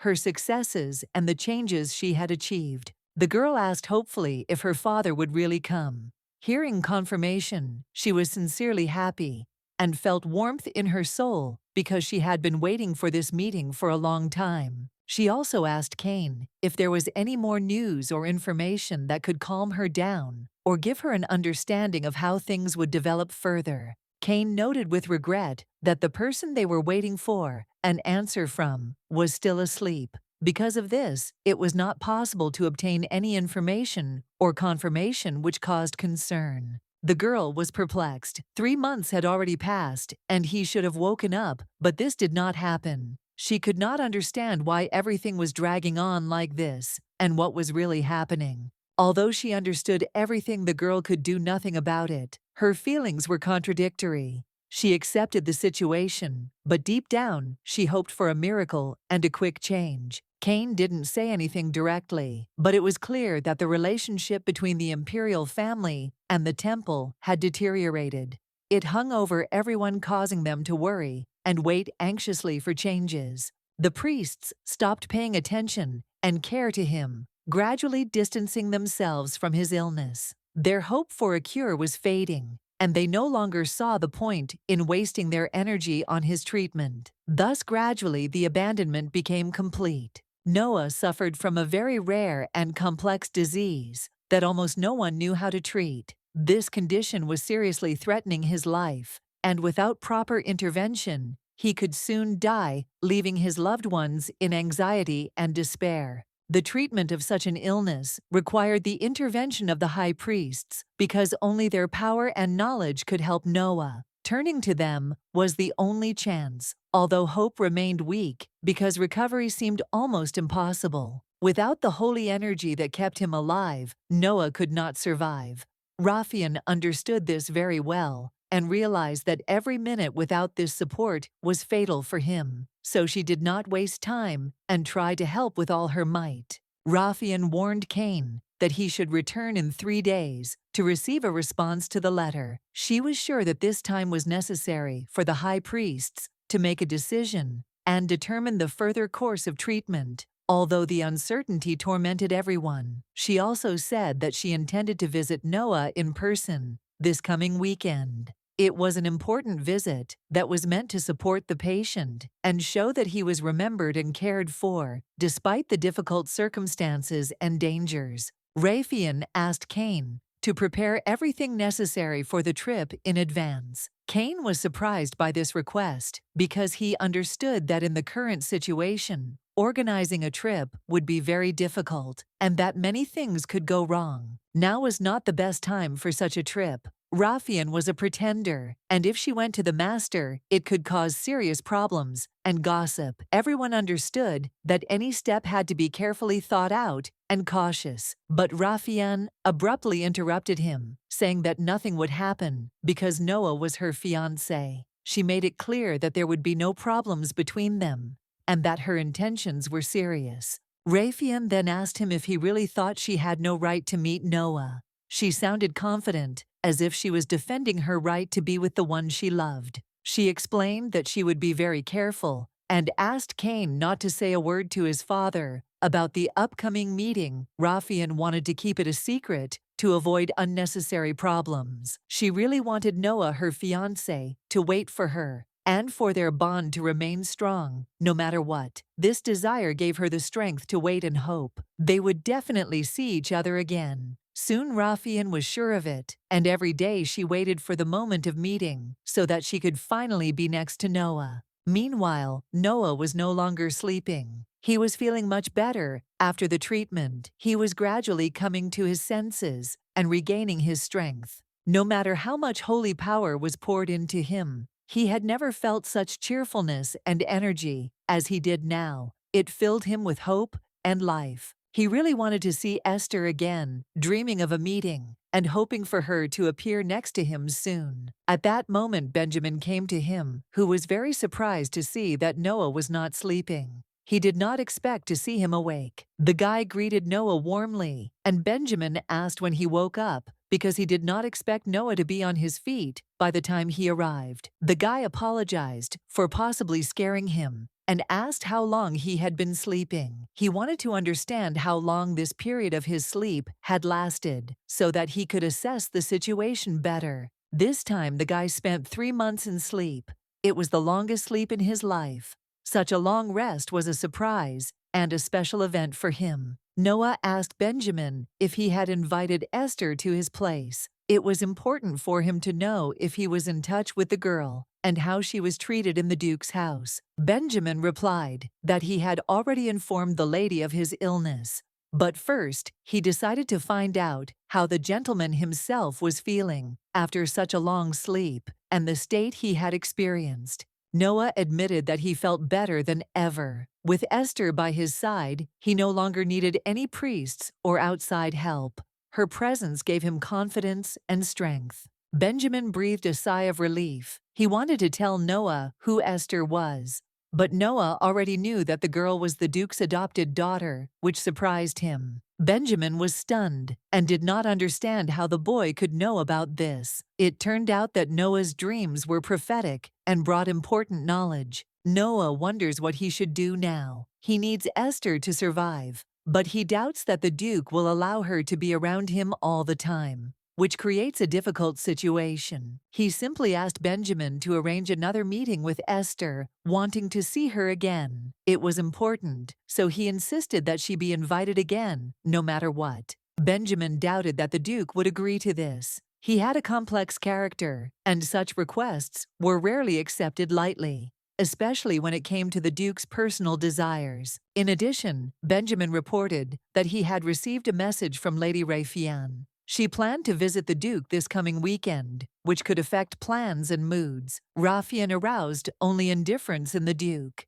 He had no feelings for her, which made their relationship more of a formality than something significant. Having understood the situation, he asked Benjamin to try to convince the Duke of the need for this meeting, to do everything possible to achieve agreement. He said that the importance of Esther had to be conveyed to the Duke, and that she needed to be there as soon as possible, without unnecessary delay. They were still involved with Raphael, but it was time to break off this cold and meaningless relationship to make room for real feelings. Only by breaking up with her will the Duke be able to be with Esther for real. and this will be a new stage in his life that he has long been waiting for. Ben reported that young Master Judy had successfully arrived at the academy and had already joined the fencing group. Everything had gone smoothly, and he was now beginning to immerse himself in his studies and training. Esther promised to write every week for 3 weeks. Her father was confident that she would cope with her new responsibilities perfectly and quickly settle into her new surroundings.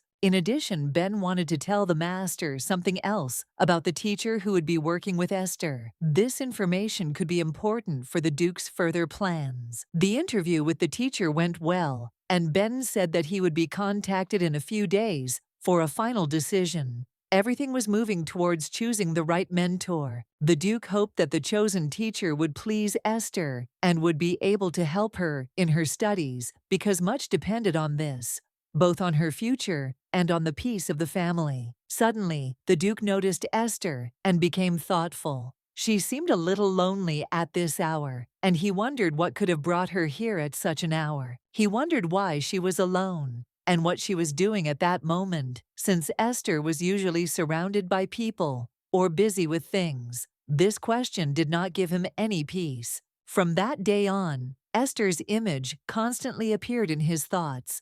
He could not forget her, and this feeling gradually became stronger, taking up more and more space in the Duke's soul. At the same time, Esther did not even learn the name of the boy who interested her. This added mystery to their relationship and made the Duke think about further meetings. Regardless of who this boy was, Esther would have liked to get to know him better. Perhaps she could even ask him to be her friend, a move that could make a big difference to her. Suddenly, the father turned to the girl with an important message. He said that he had come to tell her good news that concerns her future and could change a lot. He asked her to come with him for a minute so that he could discuss the matter in a more relaxed atmosphere. He wanted her to hear the information in person and be able to ask questions. The girl agreed without hesitation and asked if the news would be related to the teacher and his future fate, because this was very important to her.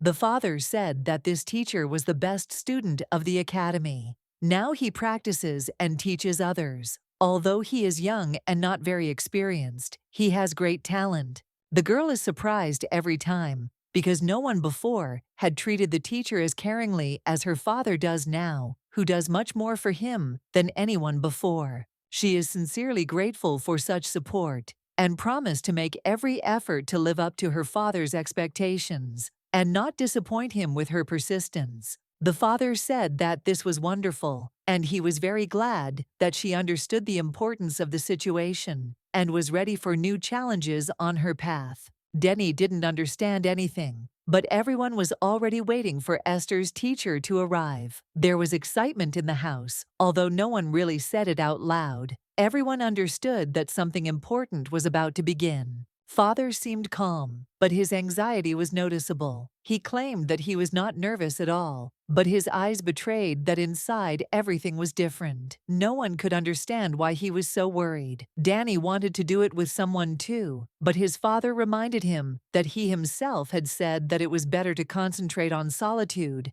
and one's own thoughts. This was the rule they tried to adhere to. Despite this, Denny said that sometimes Esther's lessons might cover topics that he had already studied, so he would be interested in joining in to review and consolidate his knowledge. He usually didn't like group classes because it was hard to concentrate, but now the situation looked serious, and Danny knew he couldn't skip class. At that moment, the maid announced that the carriage with the teacher had just entered the estate. The news immediately attracted the attention of everyone in the house. The gentleman immediately ordered someone to be sent to meet the teacher so as not to delay the beginning of the lesson and to show respect to the guest. Everything happened quickly and in an organized manner. A few minutes later, the teacher came out to them. He introduced himself as James, a young man with kind eyes. Today, he would be teaching Esther's lesson, and everyone was preparing for this moment. The girl greeted him with a slight smile, and the Duke nodded affably in response. He pointed out the direction they should take to get where they needed to go. The atmosphere was calm and friendly. Then he suggested getting to know each other better, introducing his children, whom he trusts completely. It was obvious that family is an important part of his life, and he values his loved ones above all else. Denny was the first to introduce himself, explaining that his twin brother Judy was currently studying at the academy. He was followed by the girl who also calmly and confidently told about herself, not hiding her youth. She was the youngest in the family, but there was confidence in her voice. She introduced herself simply, without unnecessary words, as if she knew that she was accepted as she was, and this gave her courage. Overall, he had left a good impression so far, although it was unclear what would happen next. His manner seemed natural, without forced formality, which was endearing. He said that today he would simply show how the classes were conducted so that everyone could understand the process. They would talk about the contract a little later, when it would be clearer whether this cooperation suited them. The Duke agreed with this plan, noting that it was a sensible approach. All parties had decided to proceed in this way so as not to rush and discuss everything carefully after familiarizing themselves with the educational process. The classroom was in the part of the building where the guide led them. The room was spacious and bright, with large windows, letting in daylight. The atmosphere was conducive to study. James said he had some unusual questions. He also wanted to know if the gentleman would be present during the lesson with the children, as it was important for him to understand who was involved in the educational process. He took his children's education seriously and decided to inquire whether he could attend the classes himself. This desire showed his involvement and responsibility as a parent. James had to convince everyone on his own that he needed to be involved in order to be able to assess the situation. He seemed to genuinely care about his children's future and wanted to help them do better in school. The teacher announced that the lesson would begin. Now, the mood in the class became focused. Everyone prepared to listen and work attentively, because this was an important moment for understanding new knowledge. During the lesson, they established good contact.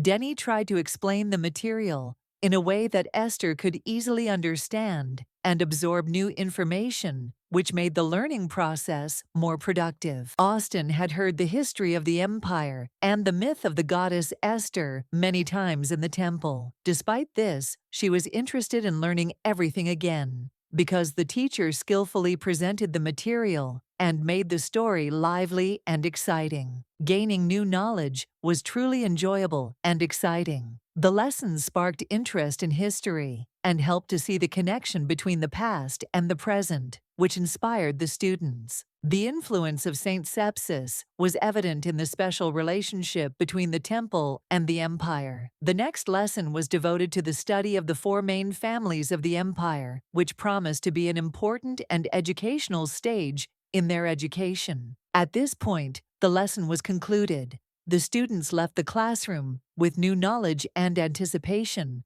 for the next lesson, ready to continue their journey into the world of imperial history and culture. It seems that they cannot sit still from curiosity and are eager to learn more. The desire to learn is growing, and this is noticeable even in their eyes, full of thirst for knowledge and anticipation of new discoveries. They dared to ask if the lesson was over, because it seemed that the material should have ended there. The teacher, hearing their question, was clearly surprised and did not expect such interest and persistence. The teacher decided to continue and said that if they wanted, they could go a little further, delving deeper into the topic. His voice became softer, understanding that the children really wanted to move on and learn more. The signal that the open lesson had been successful came from the Duke. He expressed his approval and satisfaction with the teacher's work, which was a good sign for everyone present. The teacher instructed him to open his textbook to page 54, where the four main families that made up the Austen Empire were described in detail, an important section for understanding history and the structure of the world. After some time, the butlers were already meeting the young master, Judy greeting him with respect and smiles, which spoke of his status and position in the palace. Judy noticed that 3 weeks had passed since they had last seen each other, Much had changed in that time, and he felt that he missed communicating with his loved ones. Time passed quickly, but the meetings became less frequent. The butler asked how Judy was doing at the academy. He said that at first it was very hard as a newbie, and everything seemed complicated. But now he has become more resilient and strong, and has learned to cope with the stress. He also asked how his brother, sister, and father were doing. Judy replied that his family was doing well, and that he seemed even more confident and important in their eyes. He felt that he had grown and become stronger thanks to new challenges, and the support of his family helped him move forward despite the difficulties. In addition, Judy said that before going home, they needed to stop at one place. This was due to the need to pay back a debt he had once taken. He understood that this issue could not be postponed, and decided to deal with it as soon as possible. Earlier, the maid Esther told about the situation with Sebastian and Judy. She described in detail what happened so that Judy would be aware of all the events. This message was important for him and made him think about what was happening. Judy was very angry because Mr. Sebastian's behavior seemed too rude and unacceptable to him. He believed that such actions were not just a mistake, but a real breach of decency which could not go unnoticed. Judy asked the maid what exactly Sebastian had said, and she told him the whole truth without holding back. She described every word and gesture so that he would understand the seriousness of the situation and could decide what to do next. In the end, it became clear that Sebastian had also done something terrible by breaking his promise. Judy considered it a betrayal and could not forgive such an attitude, especially considering how much their word and commitment meant to them. However, what angered Judy most was that Sebastian allowed himself to insult his sister, calling her a beggar and a ragamuffin. This was completely unacceptable, and he considered such an act unforgivable and insulting to the entire family. He looked for him carefully because he was very well hidden. The guys who were nearby were a little scared when they saw Judy's stern and menacing look, as if he was ready for a fight. They asked who this guy really was, and Judy said that of course he was the one looking for Sebastian. It was obvious to everyone, and his confidence made everyone around him believe it. Judy asked them if they had seen Sebastian and where he was now. It was important for him to get accurate information so as not to lose the trail and continue the search without delay. The boys thought it was weird and wondered what would happen if Judy actually knew the answer. He calmly said that they had better answer honestly. There was no point in hiding the truth from him. Otherwise, Judy was already starting to get irritated and angry, showing that his patience was running out. He clearly didn't want anyone trying to lie to him or lead him astray. Sebastian thought about Judy and remembered how well he had done at the academy camp. Now he was looking for Sebastian, and it made him wonder why the puppy was being so persistent. It seemed as if Sebastian had done something that needed an apology, although in fact he was sure that he had done nothing. But Judy's behavior seemed too serious for an ordinary situation. At this point, the butler approached Sebastian and informed him that young Master Judy wanted to speak to him in person. This made Sebastian a little uneasy, but he prepared himself for the meeting. Sebastian made it clear that he had left and was no longer obligated to do anything. If anyone thought they could just interfere, they should wait. He needed to be shown who was boss and put in his place. But the crowd shouted, demanding that he come out at once, while he dragged a young man along with him, as if protecting or hiding him. He felt relieved when he finally saw Sebastian, having waited for this moment for a long time, with both hope and anxiety. People noticed that Sebastian didn't think that they should discuss important issues, and this clearly irritated them, hinting at the need for a serious conversation. Sebastian looked scared